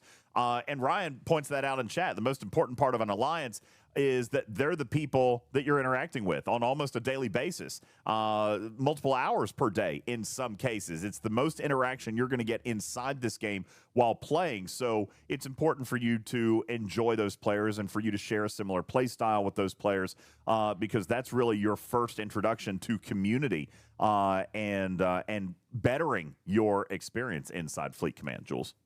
Mm-hmm. Yeah. All right. I'm going to get through some of these last slides here pretty quickly. So, early faction strategies for your Federation, Romulan, or Klingon. Single, dual, or triple, right? This is the age-old question of where you are in the game. If you're a brand new player, to be honest, single is going to be great if you're progressing pretty quickly. So, to get to the 10 million rep very quickly, to when you get to Ops 34 and want to build your G3 Epic, go single, because it's really not going to matter early on. And to be honest, having the attackers from the hostile alliances hit you makes your dailies easy, because you can just send your ship, come back 20 minutes later, and you're done. Dual faction is great for slower players and if you are above 10 million rep. But it's hard to do that. You need to make sure that they're at the same rep. Here's a chart. You can see that the negative rep you get from being at the favored reputation level will dwarf the positive reputation you're going to get from the friendly level. So if you do not have them at exactly the same rep as you're going to have big problems early on. And then triple is easy for ops. I'm going to just say 46. Really, it's the mirror universe that's going to do that for you, and being able to use the mirror universe to hit those surveys and get those extra loot from that. Yep. Hostile grinding is not viable early, and you really want to get to Syndicate 15 plus to boost your daily rep and goals. The earliest part of bonus rep is actually come from the Legacy away team store, using those away team credits to get some extra reputation. The video is here. Why is it doing this weird fade in? Okay. Looks like it's lagging. Maybe Mountain Internet. Lagging. Yeah, I love the lag. So this is called the Picard maneuver. Oh God, it's not going to work. The video is not going to play. Sad day. The Picard maneuver, I had to have a video for that. And there's a lot of places you can find this. If you Google Picard maneuver, really in any of our channels from any of the content creators, you'll find a video on it. It's how to shake a tail. If you're trying to go to a space, for instance, you have the Botany Bay and you're trying to go down to augment space, or you are going into hostile territory and you want to mine, but you don't want to be hit by those hostiles. It's called the Picard maneuver. This is how to shake your tail. First, enter the system. Second, when they've locked onto you, select a destination that's greater than 5 seconds from you or the attacker. So that gives you a little bit of time to do steps 3 and 4, which is hit recall, then immediately cancel that recall. What that will allow you to do is the attacker will continue to the point of where it thought it would intercept you, whether that is where you were impulsing to, or if it was going to try to intercept you on the way to that, it will continue on its course until it reaches that spot. Once it reaches that spot, you're a ghost, you spooked them, and they just stay frozen. And you can go about your business doing whatever you want to do, whether that's defeating other hostiles or mining. Now, that can be undone if somebody else attacks, or if you attack that auto attacker after it's been frozen. You can then re-engage attackers coming after you. Other couple methods, you could enter with 2 ships in rapid succession. The first will be targeted. The second will be able free entry. And another one is just send in a sacrificial ship and destroy itself on the attacker. Even if the attacker is not destroyed in combat, it still disappears. So that's a big tip, I think, for early on. I think a lot of people kind of forget how to do those types of tail shaking moves. And then this is the last few slides here is all of the tools that are available. That's, through STFC.space, which has been created by our good friend Ripper to give you all of the background data that is currently in the galaxy, including systems and cost for buildings and researches and ships and missions and all the mission chains. I think it's still useful. A lot of the stuff has been taken over by better tools. But what's still useful in here is figuring out where you are in a mission. Or if you get something that says you must have completed this mission and you have no idea where to collect that mission or where it is in a chain, you can go through that and do that. And especially if you're going to Op 71 and you have to do all the missions, that is really helpful. STFC.pro, made by our good friend Chronox, is giving you a lot of statistics about players, alliances, and servers. Some just interesting facts and kind of showing you where you rank up against other players. Or if you're Shelby, you're one below Griffin, just FYI. It does show that, by the way, on the bottom of that page. If you go to STFC.pro right now, you'll see the scrolling edge there. You two dueling it out.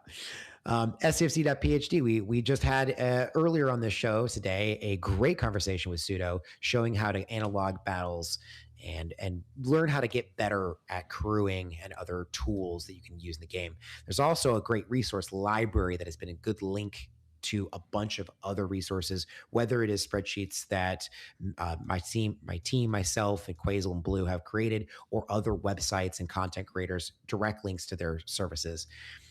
OVH is great. It's not been updated in some time, but the dailies are still accurate for what's happening. So, for instance, we're targeting that ship upgrade events. We're not worried about the FC or the Fleet Commander upgrade events. So, you know when those are coming. Spock's Club. This is a fantastic tool for managing resources, calculating costs to either building a specific building, which will calculate all of the requirements as well, or upgrades of your ship. And even you can specify which component you want to build or not build. Much better than FCC at Space. Bonus, if you can sync it either through if you have the PC client, there's an easy way of doing that using the community mod, or there's even a mobile app that will allow you to do that from your mobile client as well. You can see your efficiencies in real time, and then how you can calculate your upgrade costs with your efficiencies to know exactly how much you need to save up to spend. And then we also have another tool that's Toolbox, created by Quirky Zombie, and he's just a deep knowledge of this game, the core mechanics, the deep math, the damage mitigation formula, which just looks like a college level equation is in there. We have our crew cheat sheet here made by Quasel. Officer tools, as we discussed, is really useful for the away teams and figuring out what crews to use early on. And of course, I have put in a link here for all of my spreadsheets. And that's it. I would just say, the big thing there is look for the tools early on. Being able to understand what's coming next and how to improve your own gameplay is probably the most important part of this early learning experience. Ladies and gentlemen, mad scientist Jules Vern, 20 tips for your 20s here on Talking Trek.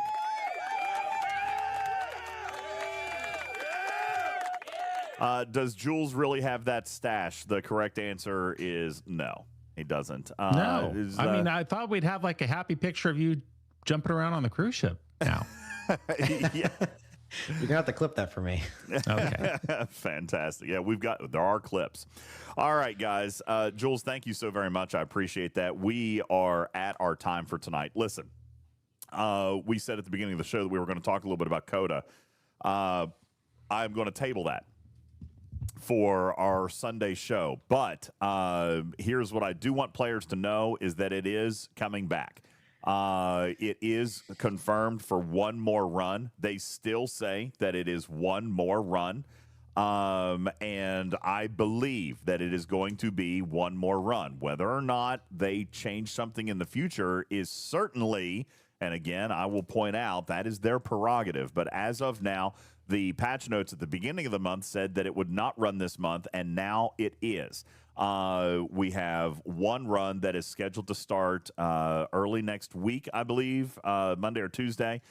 So you've got a little bit of time to start planning and a little bit of time to start putting together a little bit of thought into how you're going to do this, especially if you've spent some of your other materials. We're going to talk, Griffin, about the community response and about the reasoning and even some of the back-end process of what happened. We talked a little bit about this on Twitch, I think, last night. But I will spend some more time on it and explain to the community how it has been resurrected and why it has been resurrected for at least one more run. And to be completely honest with you, for the players' benefit, will continue to advocate for it to continue. However, we talked about this at the beginning of the month. It's no surprise that it is going to be retired. And I think what is important to note is that this CoTA is going to look different. Okay? This CoTA is going to look a little bit different. I received confirmation today that the events are going to look a little different and the scoring metrics are going to look a little different. So we may be fussy today over absolutely nothing, okay? Now, it could be worse, could be better. Vic, here's the thing. We talked about this at the very beginning of the month. Players do want CoTA to stick around. Scopely doesn't, and they decided to give it one more run. Now, if I'm reading between the lines here, it is a situation of, hey, we're going to develop some of the changes that we're thinking about. We're going to see if this event is successful for us, and then we'll look at that data and determine whether or not it can happen. Ricky, the funny thing is about that, you say it's a money grab. That's why people are mad that it's going away, because it was the least money grab heroic event that there ever was.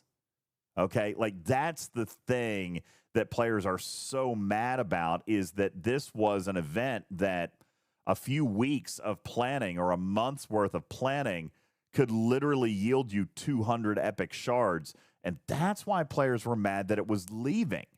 So the fact that it's coming back and they have confirmed that the events are going to look different does actually give me a little bit of hope for its long-term persistence. Okay, they were going to cancel it, Griffin, because it was not successful for them, right? I mean, that's plain and simple what it was. They were giving away 200 plus epic shards for something that they didn't think they were receiving the value on that event. So they say, okay, we're going to do something else. Okay, so yeah. If they're going to revise some of these events, if we're going to see something new and different, and if it, by Vic's definition, is going to be worse for the players, which, by the way, I think I expect, okay? And when I say worse for the players, I mean that it's going to be presented in such a way that potentially might allow Scopely to make a few dollars on the event. And if that's the case, and if it's successful, then maybe it continues. Guys, we have been very, very spoiled by CoTA the last several months because of what it pays for how little we have to put in. Okay. And a lot of you guys acknowledged that at the beginning of the month that, you know, heck, Putz, complete free to play, literally doesn't even buy a $20 battle pass, would routinely earn 200 epic shards out of those events. So how and why? And is that actually okay for the economy of the game? Obviously, we as players are going to say, heck yeah. All right. But it may not be for the business entity on the other side. So, you know, compromise is always a thing, and we're always going to fuss when it's worse. But hear me. I expect this run to look different. All right? I expect this run to look different because I believe one of the reasons that they are bringing it back is to potentially test how it may perform in its new version, in its new form. And that tells me that there at least is the possibility of its persistence. Maybe not, though. Okay? So, yeah, Sugar Red says it definitely rewarded good planning, but it also rewarded direct spending, or he says indirect spending. And those are the facts, okay? And I think that's actually why Scopely doesn't like it, okay? So Vic says that's bogus. Well, it is what it is. You know what I'm saying? I mean, I think it pretty much is what it is. At the beginning of the month, that was kind of what I had shared, was that it's just not worth it to them. Cruzito points out CoTA basically gave away several $100s in rewards for what is essentially freely sourced currency, and that is true. So, you know, we're going to have to see what it looks like, but what I'm going to remind everybody of is that it's no different than any other material spend event. Look at Ricky, perfect example in chat. I really never did those events. I did what I could get, never really did a bunch of them. Okay, great. Keep doing that, Ricky. That's exactly how I play CoTA. I'll do what I want to do. I'll do what I can do. I'll get what I can get, and don't feel the need to completely finish the entire thing. Get what you can get. This was a perspective, Griffin, that I put out earlier today just in general chat, which was, hey, you know, yes, players seem to be upset because They spent materials expecting that it wouldn't come back, and now feel like they've lost rewards that they could have gotten. And I understand that perspective. I actually appreciate and respect that perspective. Lone Wolf, it's not shilling. This is facts, okay? But my perspective of it is a little bit different. I understand and respect that players are going to feel like they're missing out on what they could have gotten. But as of yesterday, you could have gotten 0. You know what I'm saying? I mean, the perspective is clear to me. They weren't going to run it, not making money, no purpose of doing so. We had our events. We did what we did on the weekends, and then it happened. No matter what, adding CoTA back in the in-between gives you the opportunity to get something more than you were going to in the first place. This is not, if you think that it's like we're going to manipulate the economy and this whole time we're going to really run CoTA in the in-between and just trick people into spending, you got to turn off cable news. The conspiracy theories are running your mind wild. Well, stop carrying the weight of the world. Yeah. It's just that they had an in-between to fill, and they said, oh, wow, the feedback was received by the players was they really wish that CoTA didn't go away. Let's just run that one more time and give them what they want. Yeah. And look what they get. Look what they get. Well, and here's the thing, Gray Sabers. I don't think it's an assumption. I think that's why CoTA was canceled. They knew that players who were really fully engaged in hoarding for this event weren't going to spend, which is why it was canceled. But KJ, the perspective of they need to stick to their communication, I think is a firm position we've got to be careful of, right? So don't listen to feedback. Don't listen to feedback. Let's just cancel the Discord, shut everything off, I joked and whatever about that comes out of today. the compound is what you get. I did joke about that earlier today in the content creator Discord. I said, okay, my note for my notes I'm going to put in my feedback report for Scopely is stop listening to feedback, because that's exactly what we're saying here, KJ. Right? Like they canceled it. That was a decision they made. We were loud about it, right? We wanted it back. We fed back. Super huge. Listen, I have had my run-ins with literally every Scopely employee at one point or another. Gala level feedback. All right. The CoTA going away was near Gala proportions. Every staffer has had an interaction with me that has been less than comfortable at one point or another. But I will always give respect and will always give praise where it is due. Listen, every community manager that I spoke to over the last 2 weeks has worked their tail off in a pitch to get this turned around. So I share in their disappointment when I see the anger spreading through the community upon the news that we got another run of CoTA. You know, is everybody going to get 200 shards out of it? Well, probably not. Okay, but I just wanted to bring up hang on. I just wanted to bring up something else here. Hang on 1 second. Okay, I'll hang out. Is everybody going to be able to get 200 shards out of it? Probably not. All right, but as of yesterday, you didn't have the chance at any. Right? So if you have a chance at 20 or 30 or 40 or 50, is that not better than where we were yesterday? Okay? And so KJ, that's my only problem with that is if we say stick to the communication was we're not going to do it, then we have to, like, that's tough, right? What if we want to change something? And then what if we are successful in getting something changed? You know, saying that we have to stick to the confirmed communication would be like, okay, well, there's never any room for adjustment. And I think that's simply not logical and not fair. I agree. And retrieving, you know, you and I went round and round on this last night, so I'm not going to read a lot of your chat, but I am going to again reiterate that you, in fact, patently are wrong. You were not lied to.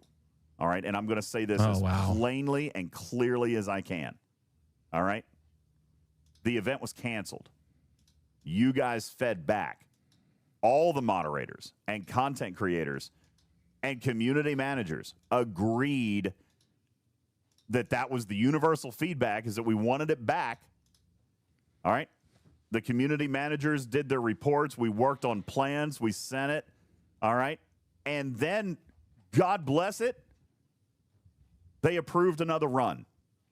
Well, that's great. Okay. So that's not being lied to. That is, hey, a change was made based on what something that a lot of people fought for and worked really hard for. You know who was at the lead of this charge? I'll tell you right now. Hammy and Sierra Uniform were crucially important to getting this run again. I can tell you today, he wouldn't want me to tell you this. Hammy's heartbroken today, and I don't blame him. Well, no, I don't blame him, not one bit. If your feedback was, hey, you never should have canceled in the first place. Okay. I can get behind that point. I think that's a fair, like DJz is saying, it's fair of you to say, hey, you guys never should have canceled it in the first place. All right, let's leave it at that. But now we are upset and saying how unacceptable it is for something to be brought back based on player feedback. You guys have lost your mind. I don't care if you never watch a thing that I'm on again. Turn it off. You've lost your mind. You're not being fair to good people who are only trying to make this community and game better for you to play. And this is the position that you take. How dare you listen to what we said in the first place? I mean, get a grip on reality, because you're not living in reality. Sorry. You know, this is one of those times where, like, honestly, in the conversation that I had with Hammy today, I empathized with him a great deal and actually felt like they shouldn't have brought it back. Like, after seeing the community reaction to feedback of returning CoTA, honestly, the right decision would have been not to bring it back. You know? Well, I don't think that's true. That's not true at all. That's a vocal minority ruining and taking a crap on it for everybody. So no, you guys don't get to win. Your hate will not win the day. Sorry. The rest of us are going to enjoy CoTA, and we're going to get all the shards that you're not going to get because you're too mad to participate. Thank you for not playing. I think Griffin is right here, but in a nicer tone, we could say that there is different segments of players who have different opinions, and we accept all opinions as feedback. And I'm tired of being nice. You guys being mean and rude to wrong people who are only trying to help you. I will not give you an out on this. KJ, if you are getting on Discord and crapping all over it, then you know what? Maybe it's time to quit. I'm curious, because, again, I really didn't want to get into this, and we can do more later. Maybe we don't. Maybe we do it tonight and be done. KJ, why do you think Hammy, and I'm singling out your comment because you and I are fine, right? You and I are cool. So I'm going to hold you to your chat. Why should Hammy be heartbroken today? Because I think that is terrible, dude.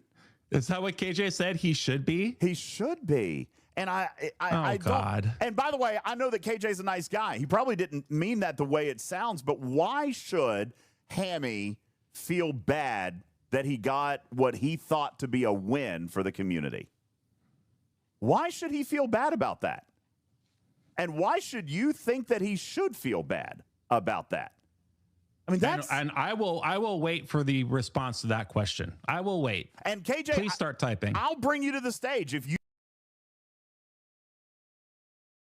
want to answer that. If there's more context here, I will listen. You'll have to, the call-in's not working, KJ. Come over to the Discord. Just join one of the voice rooms, like the Let's Play Games. I'll bring you up. If there's context here that I'm missing, I want to listen. All right? And this is not about an opinion. All right? This is not about this is just about, like, hey, the feedback was we don't want this canceled. And then when they came back and said, listen, we're not going to continue to run it, but we're going to give you one more run because we heard that you guys wanted it. It's shocking to me. It's shocking to me. You know? my take on this, and this is not shilling, all right, for those who said it. I know I'm not going to be able to complete it. I know I'm not going to be able to complete it because I also spent some of my materials. But I'm going to take what I can get because as of 48 hours ago, this event wasn't even on the schedule. So if I can get 20 or 30 or 40 epic shards out of an event that wasn't on the schedule, I'm going to take it. And I feel like that's how we should look at this. We were told it wasn't coming. Now it is. And we've got an opportunity at some shards that was never supposed to be on our radar. We should take that, right? I think. I mean, that's Let's hear from the Fly Guy. I believe he's in Discord voice. Is he? I don't see him yet. I'm trying to bring him up. No, I see Cruzito, who, you know what? Cruzito. He's into club. Oh, he's into club. So Okay, he needs to move over to the studio and raise Got their you. hand. And raise their hand. Got you. Hang on. I'm moving you, buddy. I'm moving you. Where's? Hang on. I'm trying to find it. Oh, I just gave him a roll. Hold on. How do I? That's okay. Move. Oh, here we go. Move to Talking Trick Studio.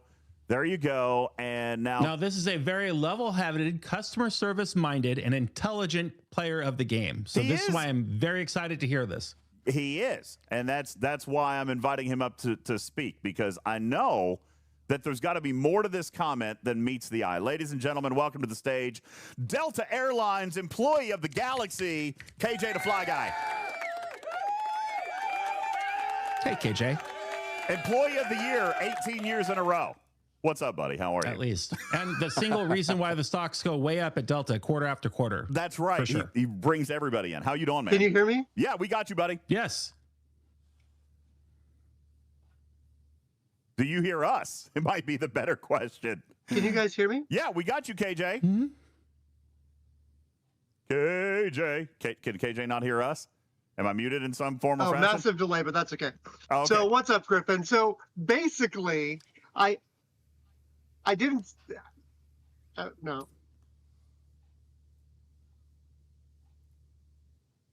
Let's. I'm going to try to reroute. Oh, he's gone. Where'd he go?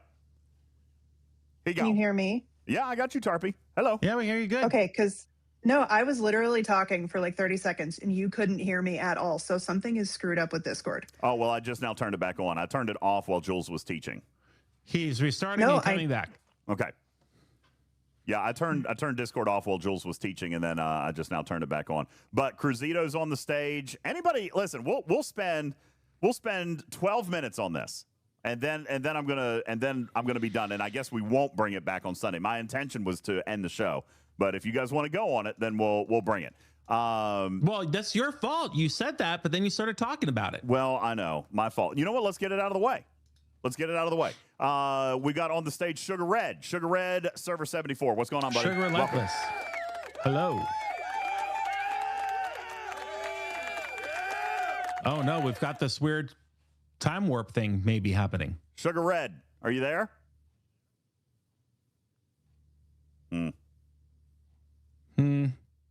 He died in Discord voice like he does in Marbles. I get it. Oh, wow. Okay. Do my thing and move you back. All right, let's try again. Move to studio. There we go. And now raise your hand, bruh. Raise your hand. I'll try to bring you up. It is a hot topic, Tabby Moza, and that's why I want to give players the ability to sound off on it. I'm not here to just vent on my opinion. I want to hear your guys' too, but I am genuinely confused by the outrage. I truthfully am. Jules, you had a comment a second ago, and I interrupted you, but please go ahead. What's happening? Oh, good. Oh, I'm here. Okay. I was just, okay, good.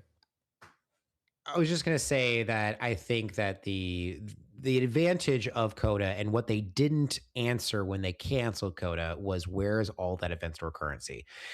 I understand sourcing the officer through different methods, and I actually wasn't necessarily upset about that. I knew that that was eventually going to happen. However, that event store currency was primarily coming through heroic completion of those SMSs. So when we had been looking for that sourcing somewhere else, I said, great, you're going to cancel CoTA, but where is that event store currency going to be? Mhm. You've already answered where the officer shards are. Where's the event store currency? So I see CoTA coming back as, okay, here's a short-term fix for event store currency, and we'll have it figured out before next month. Okay.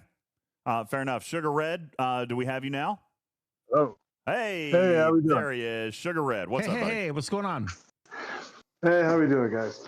So my thoughts on this CoTA thing, and it's a kind of an odd angle to take, I think. But the way that I look at this is fewer people are going to unlock the officer at this point.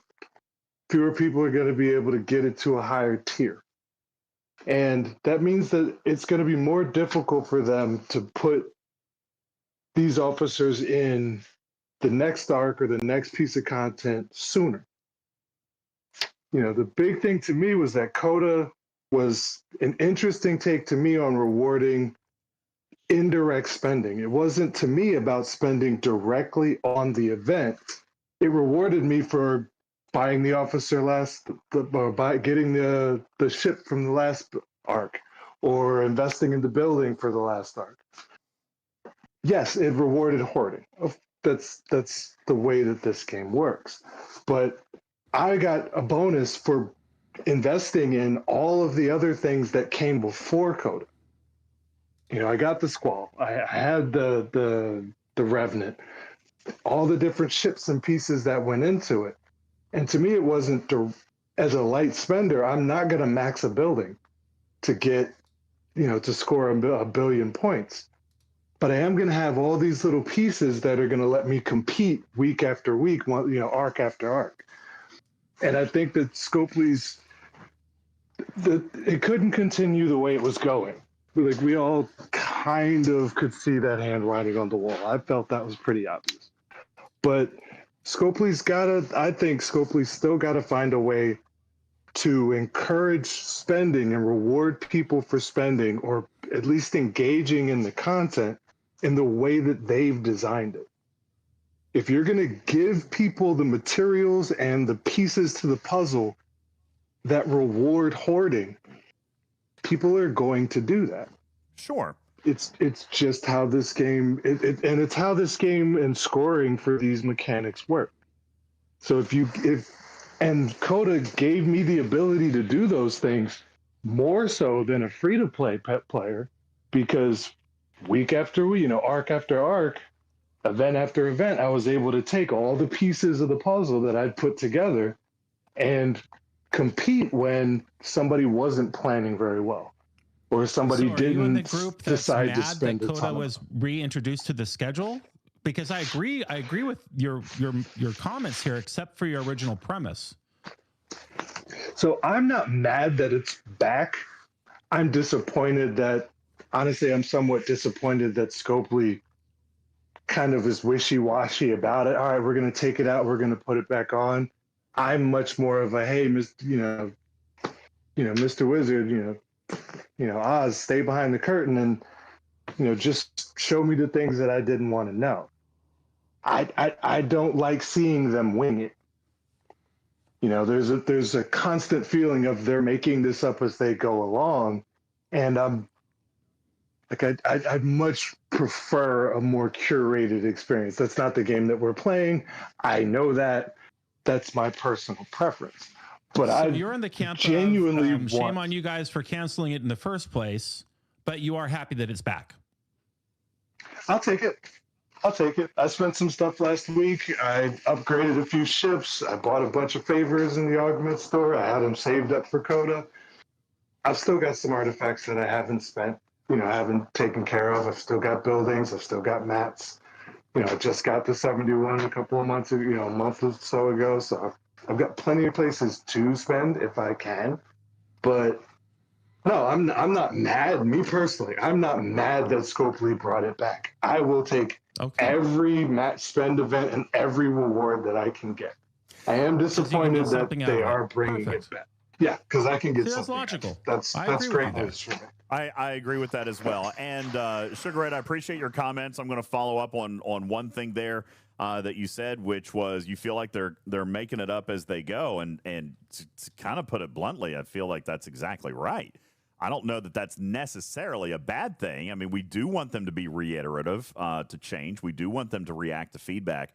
But yeah, if a decision was made, maybe it wasn't going to be a popular decision. I personally did not know that they were going to axe CoTA in the first place. But once they did, then I feel like, we went to work, right?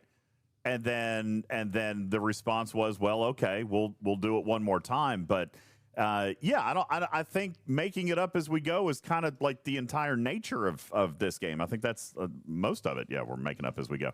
KJ put his comments in chat. His voice isn't working, and then we're going to come to the stage and get with retrieving. Lost In is on the stage. We'll bring Cruzito up in just a moment. KJ says, yeah, DJ, definitely out of context. Here's what I meant with my Hammy comment, is that he should feel heartbroken. Some nasty things were said to him and about him, and that's not right. Hammy's in a tough spot with communications. He can only give what he is allowed to give and allowed to say, and that is not on him. That's the trouble of the face of communication, so it sucks that he's the punching bag. What I'd like for them to do is be upfront and honest and learn that sometimes what the community wants, is not always what's best for the community. And KJ, truer words, buddy, have never been spoken. What the community wants. Like the Uno flip card got played, because that's the exact opposite point of what I thought that you were trying to make same there. Here. So I apologize, buddy. Well, and I appreciate the context. That's why I wanted it, KJ, because it sounded a little out of character. What the community wants isn't always what's best for them. If you're saying that there are going to be changes to events, and if you're saying that there's going to be changes to the events in a test to see if they can monetize it more, the community is going to be upset. And I agree with that. That's why I'm kind of setting the expectation here a little bit. I don't think it's going to look the same, KJ. I think there's a reason that they canceled it in the first place, right? MJ says CoTA being returned on feedback is wonderful. More is more. I spent my currency yesterday, not all, but most. I'm not going to finish this run, but I'm glad there is a run for me to get something. Retrieving, you're on the stage. You and I have not seen eye to eye on this particular topic. Go ahead and explain. Hey, DJz, can you hear me? Yep, got you, buddy. Okay, so a couple things. First of all, I want to agree with Sugar Red and MJ. I am also in the camp that I'm glad and welcoming CoTA's return. Okay, but I think that there's some information, and whether it got lost in translation or if it's player perspective versus people with some inside knowledge perspective, one thing that I'm not sure that is getting across is the jump in time between when it was canceled, it was decided, and the feedback was originally given, right? Players were given that feedback, and they were responded to by Scopely on multiple streams saying, we heard your feedback, CoTA is canceled, done deal. We're going to give you some sub-events. They, in fact, even said on another stream that they were going to give Ferengi SMS sub-events, and that we said, okay, we'll wait for those Ferengi events to come, and then we'll pitchfork if they were late. They obviously didn't come. We started pitchforking, which was a second reiteration. I have to ask, though, real quick. Yeah, go ahead. I didn't hear or see any of that communication. You said that yes. Where did you hear about these magical Ferengi events? So, okay. I mean, I don't know how much you guys want me to say, but this was on Nigel's stream. We did ask on Nigel's Voice of the Players STFC briefing stream, and he asked the question live to Scopely, and that was one of the magical moments where Scopely did respond during stream, and they said that, oh yes, we understand that Ferengi SMS events were canceled along with CoTA, and that they were going to bring back sub-events to make up for the lost Ferengi events. Huh. And how did that work out for us? So that was before CoTA was originally scheduled to run. And so we said, fine, we'll wait for those sub-events to come. I think that stream was either Monday or the week before. And so we said, oh, CoTA hasn't started yet, so we can't fault them for being late on the Ferengi sub-events. And then obviously, days passed and the sub-events never came. And, it was just, so that was the second reiteration that CoTA was canceled. The initial response Okay, to but the feedback was CoTA was The canceled. point that I want, before you continue, the point that I want to make there is such a tentpole point to make, which is it's not fair to hold Scopely accountable for promises which were not made via official channels. So let's just get that right. I mean, I'm a little bit hesitant on that, and again, I'm not calling anything into question at all. Just you said that that Scopely announced, and I didn't. I'm not aware of that. You're right. Maybe not Scopely announced, but Scopely did communicate via another content creator. You know, and that's I a would message feel that was safer saying that Nigel communicated that to you.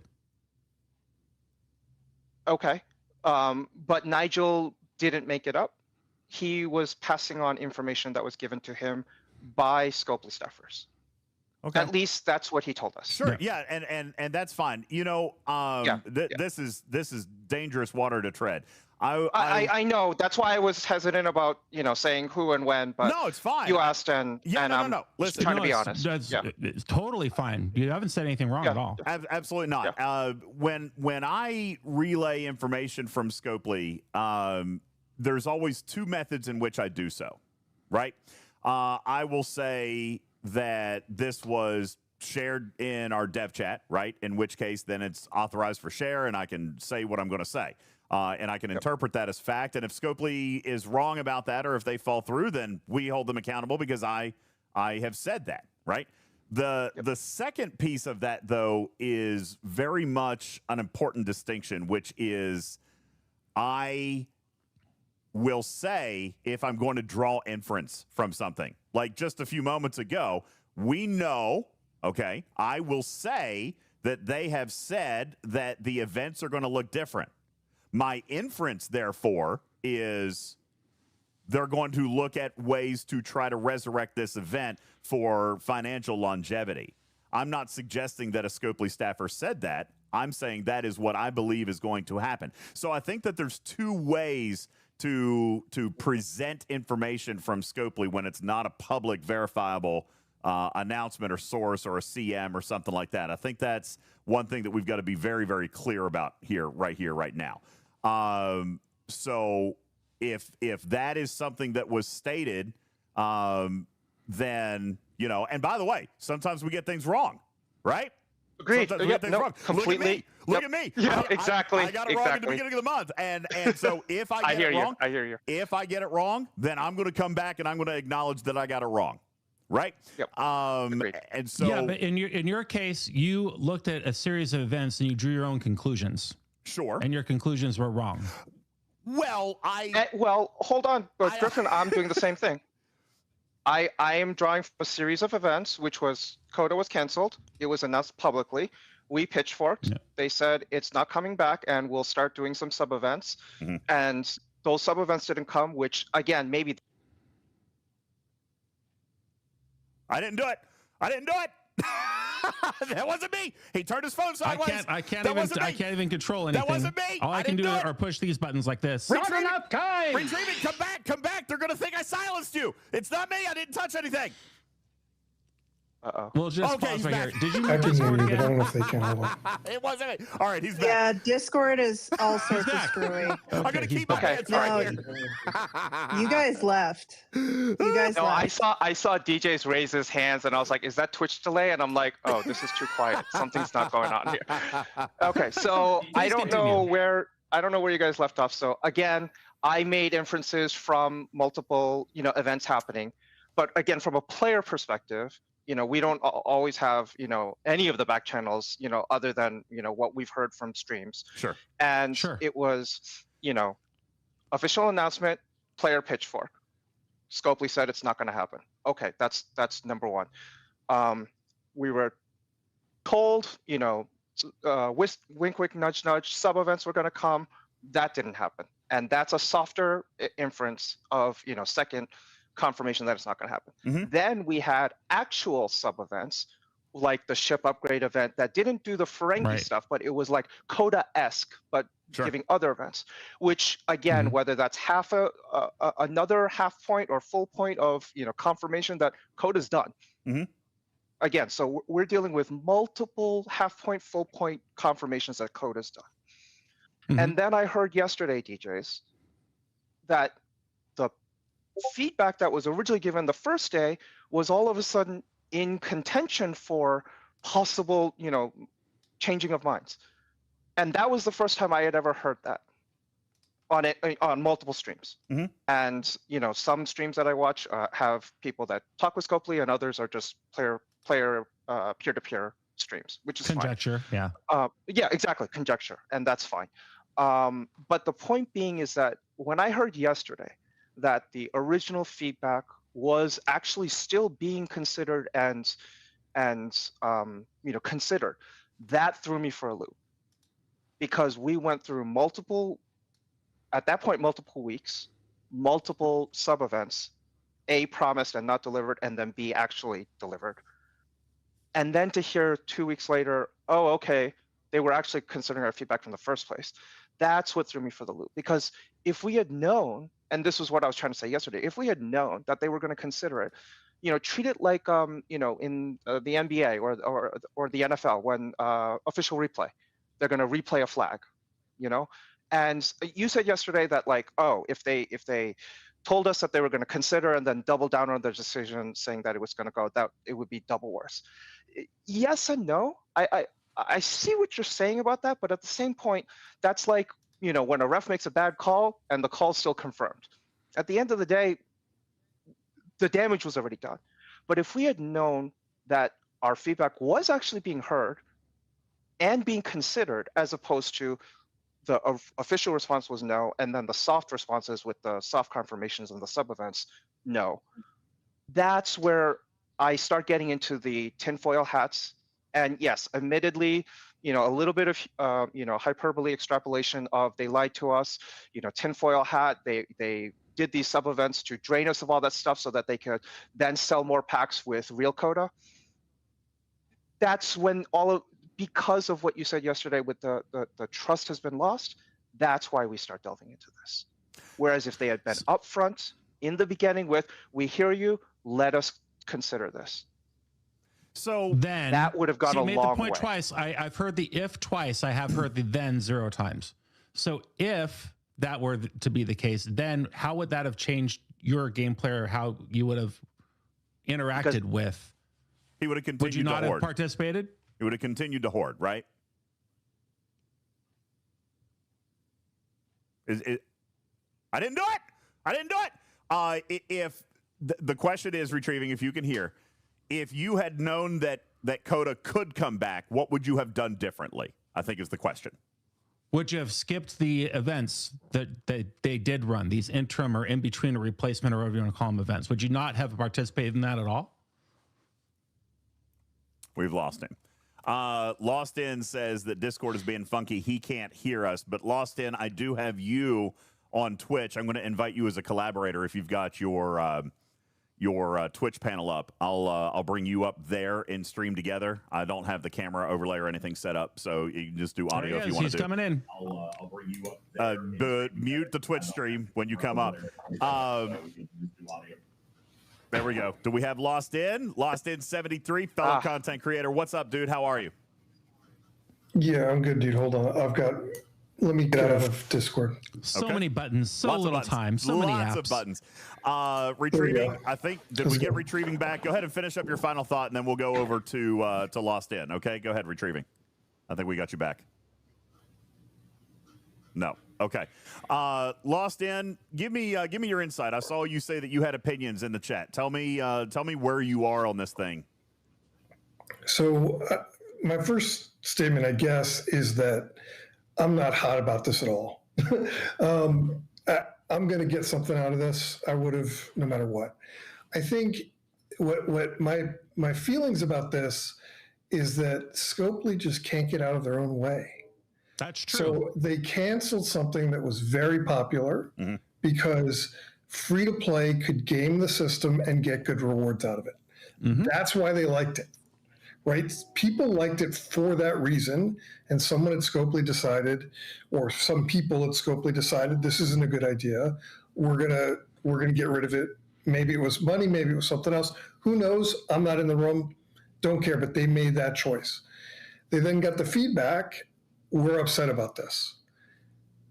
if you're going to respond to that feedback, what they ended up doing was probably the worst choice, which is with very little warning, bringing it back once. So if you want to respond to the feedback isn't bring it back once. The feedback is bring it back repeatedly and give us a chance to do what we were doing, which is store stuff up, decide to spend it, and maximize officer gain out of it. That's what people wanted. That's what the free-to-play players wanted, and that's why they were upset. So what they ended up doing, especially after definitively saying it's not coming back, and you're seeing a lot of people in chat, listen, again, they can bring it tomorrow, I'll be able to finish it. It doesn't bother me at all. But a lot of people in chat are saying, I spent all my stuff, I'm not going to be able to finish it. So now I'm upset. And yeah, I honestly don't believe that Scopely has it together enough to do this on purpose. Like, I don't think this was Machiavellian. I just don't think they could do that. That's right. But, I mean, honest to God, Sugar Red said just that. That's perfect. I don't think that's what it is. But they got to learn how to get out of their own way. Make the decision. Don't do it. It's fine. But if you're gonna do it, stick with it. And if you're going to bring it back, bring it back. This in-between thing is just pissing everybody off. And I get why people are upset by it. Let me ask you a question regarding some of the in-between stuff. You say, hey, we're going to do it one more time, or we're going to do it this time, or limited time run. Let me change gears on you, Lost In. Alliance tournament. Hey, we're going to do a limited time run of G7 reputation and what was the other, and officer depot tokens. Do you think that they should or should not have the flexibility to change things for limited runs? I mean, I feel like that should be a decision that they get to make. I agree with you, but I also think it's different, right? So they're adding something into Alliance tournaments. They didn't take it away and bring it back. So everything else about Alliance tournaments is still there. They've added extra rewards, and they said from the get-go, we're putting this in, it's limited time. Like, I can like it, I can not like it, but what I can't do is be like, oh, they're bait and switching me, right? They told me up front, that's what they did. That's all good. It's this inconsistency. It's the bringing it in, bringing it back. They can absolutely make decisions. They're allowed to do this. It's their game. We can decide if we want to play it. That's up to them. What I'm saying is this response was predictable. And the fact that people are surprised by the response is kind of the problem. And it happens over and over and over and over again. And every time they focus in on the minutia of it, right? People are talking about, well, I spent all my stuff. That's not even the issue. It's the way this communication was handled, and it was the way the decision-making was handled. This could have been done totally differently. Listen, if they say, we're going to bring it back for 6 months, and we're going to run it every month for 6 months, the response would have been totally different. People would still be upset they spent all their stuff and couldn't get it from this. But they're like, we'll bring it back once, we're going to give you 2 days notice, and we waited just long enough and said it enough times that it wasn't coming back that people spent all their banks. Like, it's predictable. So I just think that Hammy gets set up. A lot of these other guys get set up. They're really good people trying to do the right thing. This is decision making at a relatively high level about what they're going to do. And you would have thought 7 years in, they would have learned this was going to be the response. You know, this is not the first time they've done stuff like this. It's not. And I think you're spot on with their time cycle, right, and their process. I think you're 100% right. The timing. We talked. The timing is the issue. We've talked about this time and time and time again, and I think it's important to point out, you know, especially to Retrieving's point just a few moments ago, is, you know, yes, the community managers gathered the feedback, they sent it up. And I guess the point of contention here with the community is we wanted to know that it was something they were considering, but they're considering things every single day. I think it would be a little excessive to ask for, hey, what's on your docket today, guys? And the fact that yesterday was the day, I think. Was it yesterday or the day before? The day that the announcement came was literally the day that the decision was made. I was literally in a call with Hammy when that information came down, and he was like, "Oh, okay, I got to go. I'm going to put out this announcement. We just got another run of CoTA." I got to be honest with you, Lost In. I was right there, front line, and I'm like, "Oh, that's great." That was my gut reaction. Oh, that's fantastic. I'm really glad that you guys heard. You need a win. That's exactly what I said to him. I said, you guys needed a win. Take the win. You know? So I get if that implies that I'm part of the problem, and I know you say that respectfully, if that implies that I'm part of the problem, then I'm part of the problem because I didn't anticipate this, Lost In. Well, we're coming from the position of, hey, more is more. So they weren't going to run this in businesses. Decisions take time to make. They go through the appropriate channels, and then finally a decision is made. In this case, I think all three of us would agree that we sure wish the decision were made a lot sooner than it was, but it was finally made. And now we've got this situation where everybody spent the resources now. Now we have an opportunity for those who choose to participate to do it again. But the thing that I want to tell you, Lost in DJs, is that we're crying over this milk. The milk not only has it not spilt, but it's not even in the glass yet. We don't even really know what we're getting next week. Just because you hear the acronym COTA does not mean the scoring will be the same, the event will be the same, the participation requirements will be the same, the amount of shards they're giving away. We know nothing. What are they giving away in the thing? How many shards is going to? We know nothing. Well, that's true. Nothing. So why are we all blasting everybody for making this decision of bringing it back with the tinfoil hat, as Retrieving said, when you don't even know what you're going to get? Yeah, I mean, to be clear, I like I said, I don't think this was constructed or schemed at all. I think that there's a lot of, and by the way, respectfully, I don't think Griffin, DJz, or myself really have the same perspective as many of the players in this game. Because one, we put money into the game when a lot of people don't. I'm free to and play. We're in a different place in the game. So totally free this to play. doesn't Totally free to really play. affect me. Totally right? free to play. So Totally free I to can play. totally look at this as like, more is more. Great, whatever. Don't care. Put whatever event you want up. I'll do what I want with it. But what I do think is that maybe we, plural, or Scopely, or whoever, really misunderstood why people were upset about the changing and loss of CoTA, and really misunderstood what a singular run would do for those players, because many of them have now spent their banks. Now we can all say never spend anything if you're not getting paid for it, but like at some point people are like, I'm holding my game back, I got to move forward. They've clearly messaged this isn't coming back. Mm-hmm. So I just think, again, if you wanted to have a win, bring it back for real. The one-time thing, they're not understanding why a big chunk of the population like this event.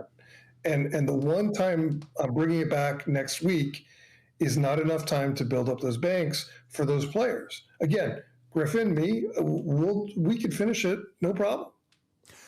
Unless we don't have any of the ships to put resources into, which happens sometimes.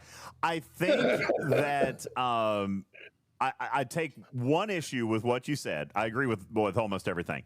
I think them canceling CoTA is not a disconnect from where they think players found value. I think they know exactly what players were doing with it, which is why it was being canceled in the first place. 100%. Billy from accounting was giving away too many officer shards, and he got mad about it. Yeah, period. I think that's exactly it. It almost makes it worse thinking that people are going to be happy about bringing it back this way. Well, it could have been that to your point. If you think out what's going to happen, and if you play your 4D chess, I think you're exactly right. You could have probably achieved the people who would have benefited the most from CoTA coming back, the light spend free to play, already are going to be at a disadvantage because they have chosen to spend their materials in other places. I completely understand that. But again, you're going off of the premise of it's copy paste What we're used to getting from CoTA is what we're going to get from CoTA coming up, and that remains to be seen. Well, and the one other thing that I'm going to add to that, which very well may be part of my missing the point, Lost in, all right, which I don't think it is. I do understand and respect and relate to the players who got a lot of value. I've brought putts up as an example a dozen times. As do I. But I also look at it from a slightly different perspective, Lost in, which was, for the first 2 weeks of the month, we knew it wasn't coming, which means our potential rewards are 0, right? If we get it even just one more time and we only get halfway through it, then we're still getting something more than what we thought we were going to get. And I guess that may be my optimist side, or that may be, the half glass full side, or my rosy-eyed glasses side, whatever you want to call it. I don't doubt how valuable CoTA is to light spend and free-to-play players, which is exactly why I believe Scopely's canceling it. But to get one more run, I felt like was better than where we were at the beginning of the month. And that is why I'm honestly disappointed. Because if we knew it wasn't coming and we do get one more shot at it for 30 shards or 50 shards or whatever, it might not be 200, right? This time. It might not be 200 for putts. But if he gets 50, isn't that 50 more than he had? Well, that's what Lawson said. That's the decision you have to make. This is exactly Lawson's point, which is brilliant. Either you feel that they made a decision, not coming back. Here, what are we going to do instead? Here's what we're going to do instead. You relay it all. Okay, it happens. You hear the feedback. You take time to process the feedback, and okay, well, let's give it to them one more time. Right or wrong, that was the decision with me. That's door number one. Door number two is, okay, here's what we're going to do. We're going to tell them that CoTA's canceled. We're going to come up with all these events. Then after they spend it all, then we're going to bring the CoTA back. And it's like, I just, that just makes my head explode, because I know these people, and I know it's wild to me that that's the direction that some of you are taking this. Yeah. Does that make it right or good? I don't think that was what happened. I don't think that's what happened. And again, objectively, if you even get one shard out of CoTA this run, you get more than you would have. Yes, right? Exactly. That is objectively true. And again, I'm not hot about this. I couldn't care less. But what I'm saying is that they are trying to win back a group of people that are upset and don't have a lot of trust in them right now. And if that's what you're trying to do, you have to think a little bit more about these types of decisions and how they're going to be taken, because this response is predictable. It may not be the knee-jerk, oh, of course that's going to be the response, but when you stop and you think about it for a minute, which, by the way, is not your job, DJz, it's not my job as now a content creator or a player, but it is their job to think about, listen, we're doing things to try and, by Connor's own admission, try to get people back engaged, try to get people enjoying themselves and having fun with the game. And this is another unforced error in the way it was delivered. Objectively, yes, you get one shard. It's one more shard than you would have had. But it makes people feel bad, right? And it's like you've always said, happy players are going to spend more. Yeah. Right? No, unhappy players are going to spend less. And the way this was rolled out, it's not coming. Here's some opportunity to spend all your stuff. Oh, wait, it's coming back. Congratulations. And I'm not surprised people are upset by it. Yeah. Now, should they be like pitchforks? Probably not. Should they assume it's a big conspiracy? Definitely not. But I think we should say, in as calm a way as possible, to Hammy and everybody else, like, we need to figure out how to do this better, because otherwise you're going to keep getting the same response over and over again. And every time you do, there's somebody out there who doesn't come back. Clip it. So we should figure it out. I love it, Lost In. Thank you very much. I'm going to keep you on the stage if you have more further commentary, because I'm going to bring up another free-to-play, Captain Feelings himself, ladies and gentlemen. Cruzito is on the stage. What's up, Cruzito? The dense beard of justice, Cruzito. Listen, at this point, I'm going to be able to turn my mic off and just sit back and listen to Cruzito and Lost In fight about this, because Cruzito doesn't believe in human emotion. All right? Oh, here we go. Feelings aren't real. Cruzito, tell me where you're at on this thing, and then we do need to get ready to wrap up. We spent too much time on this. Cruzito, welcome to the stage. Hey, thank you for, can you hear me? Got you, buddy. Okay. So I had already put a TLDR out there, pinged you on it, and a couple of things. So the first thing with this whole CoTA issue, and I think the biggest thing is anybody that was out there, you know, throwing the tinfoil hat theory and definitely trying to, you know, beat up the CMs, whether that was their intent or not. I think the first thing is they probably do owe Hammy an apology, because at the end of the day, they have communicated every bit of the way. They have told us it was canceled. That was the decision at the time. That was the most information they had at the time. He went back, fought for it based on hearing what we're saying. It came back, and he communicated and told us about it, and also told us this is the last time. So I think from that perspective, he has actually done what he is supposed to be doing as a community manager, right? He's fighting for us. And I think that's a good thing. Secondarily, as far as with CoTA, and just with any event in general, right?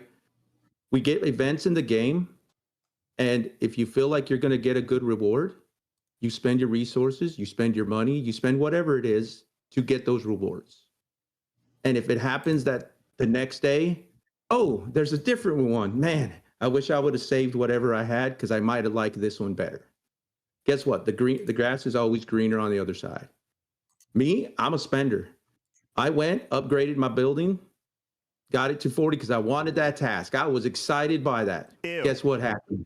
They dropped an event that said, hey, welcome to this. You can get future particles. Upgrade your building. I'm like, I had the exact same thing happen. See, that's why we need the whale button. And by the way, compensated. By the way, see there, you want to talk about shifts in direction. Okay, Cruzito, you probably know this. You know that event was actually supposed to be for research, and they flipped it. It was supposed to be for research particles, so some players were probably holding those. All right, and then it got flipped around to building materials. All right, so this is an example of their subject to change kind of thing that I feel like we do have to be somewhat flexible in their expectations or their capacity to change design. I don't feel I did hear that there was some grumbling about the fact that it was changed from research to building, but it didn't feel like it was this big, right? Right. But that is another example of something that changed very last second, obviously. Right. And by the way, you know, I looked at that, and yes, I was kind of frustrated by it, right? I was like, dang it, I wish I would have had that one. Yeah. But then I looked back and said, you know what? In those 3-4 days, whatever it was, or this week or a couple of weeks, I was able to do an extra task that I wasn't going to be able to do, which means I got the credit. So I can't be mad at myself. I can't really be mad at the game because I went after something that I thought was a good reward at that time.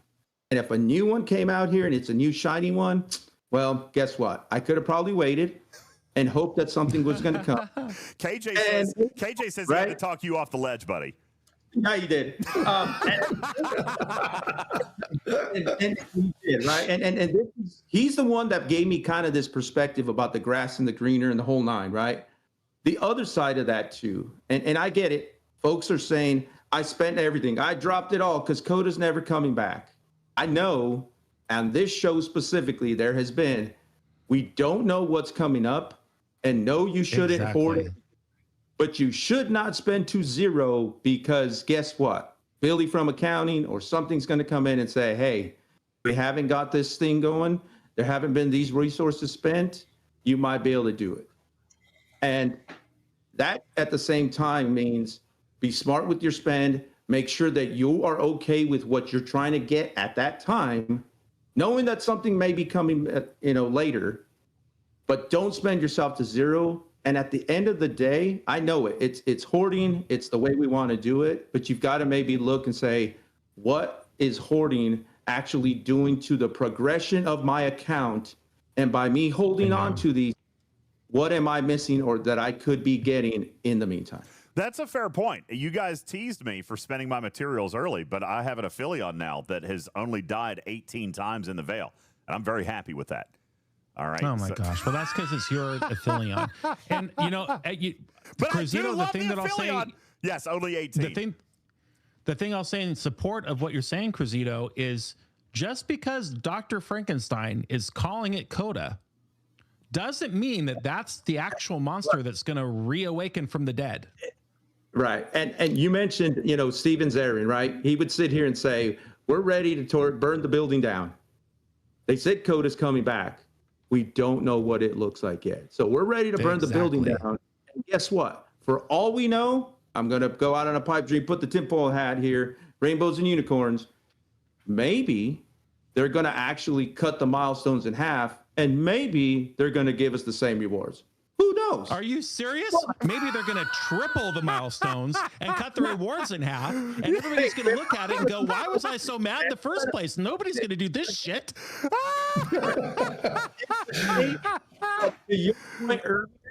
We don't know yet because it hasn't dropped. We're losing our minds. I don't even think it's going to be for a current officer. Sure. Right. Yeah. I actually think exactly. It's going to be for like I don't know. We're going to get badged. Just because you can finally match your Harrison. Yeah, Lost In just finished it, so it's going to be for Watt Carroll. All right, so perfect. All right. But again, I don't think everything. I agree with everything Cruzito said, but I think they're in a battle for hearts and minds, and they're not even playing the game. They're not doing. They're not playing that game, and we shouldn't. We should. I don't know that you should be telling people why they shouldn't feel a certain way because objectively they're getting X, Y, and Z. I mean, I understand why we're doing that, but like as a company, Scopely should listen to the fact that people are upset about this messaging and learn from it, as opposed to saying, well, everyone's just being unreasonable. I mean, they are being unreasonable, and they have every right to be upset by the way that this was communicated, and they should learn from it so that they don't make the same mistake again. I will say we got to stop saying the way it was communicated, because I don't think that's necessarily true. I think it's the way, it's the timing that it took them to make the decisions and to pivot. Let me clarify what I'm saying. Timing. It wasn't in the language that was used in the communication or the way that Hammy or anyone else wrote it. Right. It was the series of events and the way the decisions were made. Thank you. It was communicated clearly when people had the information and they were told to communicate it. That's not on them. I do think this is a decision-making issue, not a communication. Completely. And I get why Hammy is upset about it. Obsidian Hamster is not, I don't think that he's as mad about any personal attacks or names he was called. Knowing Hammy the way that I know him, his heart is broken because he genuinely wanted everybody to be happy. And unfortunately, the opposite happened for some people. That's where the heartbreak is from. You're trying to make it a better place. You're trying to do exactly what Lawson is explaining here. But the fact is that the decision-making is out of his hands. He was hoping for a win. Unfortunately, that didn't happen. And here we go.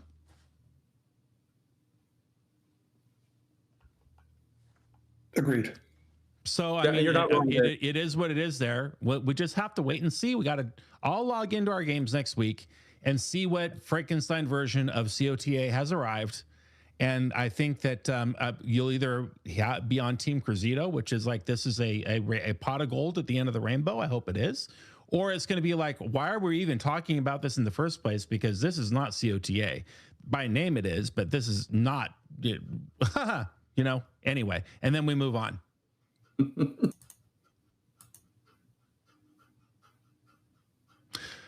Well, that being said, I think UltimatDJz has fallen asleep. I'd like to thank everybody for their feedback and their time. in being a part of this hearted discussion. I'm sure it will be reviewed by the powers that be. And hopefully, if nothing else, they will have heard some language and conjecture that's more in line with the reality of the situation. Cruzito and Loston said it the best. We've got to work on the decision making. We've got to get out of our own way, and we have to think about the long-term impact of the light spend and the free to play in hopes that they'll one day turn into spenders. And if we keep making them mad by doing silly stuff, then that's certainly not accomplishing that goal. So thank you guys for joining us and participating in this discussion. Thank you to Retrieving, Sugar Relentless. No opinions are wrong opinions.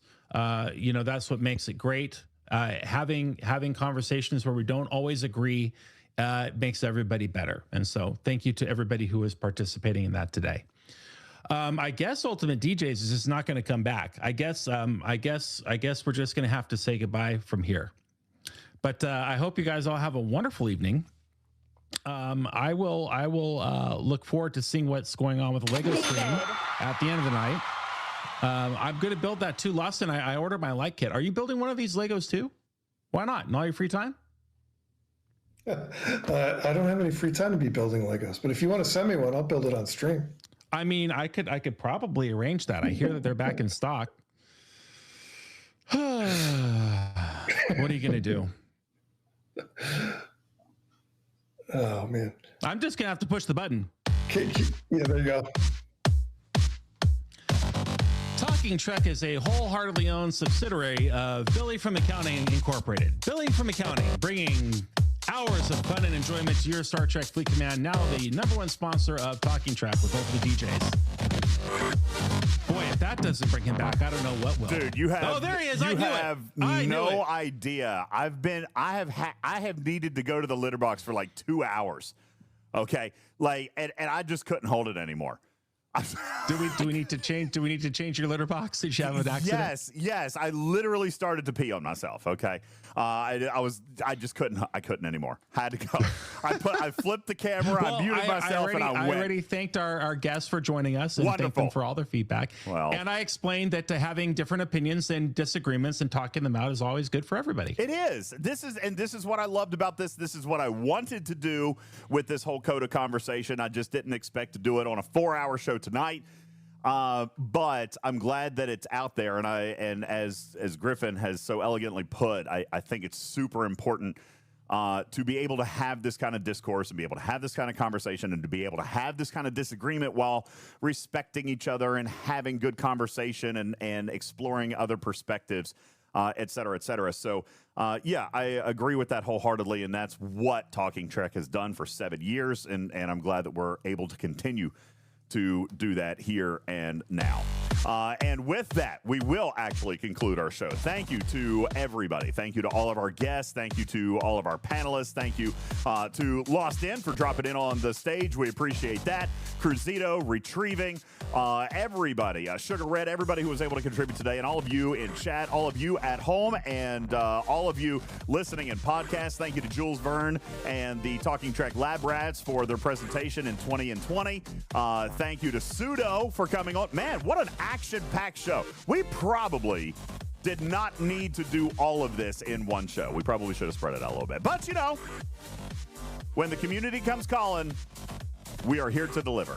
Thank you guys very much. We appreciate all of you guys. Thank you for being a part of our beloved community. My name is UltimatDJz. That's Griffin for Tarpey, executive producer, and all of us here at Talking Trek. Thank you. Please be sure to visit our website at TalkingTrekSTFC.com. That's TalkingTrekSTFC.com.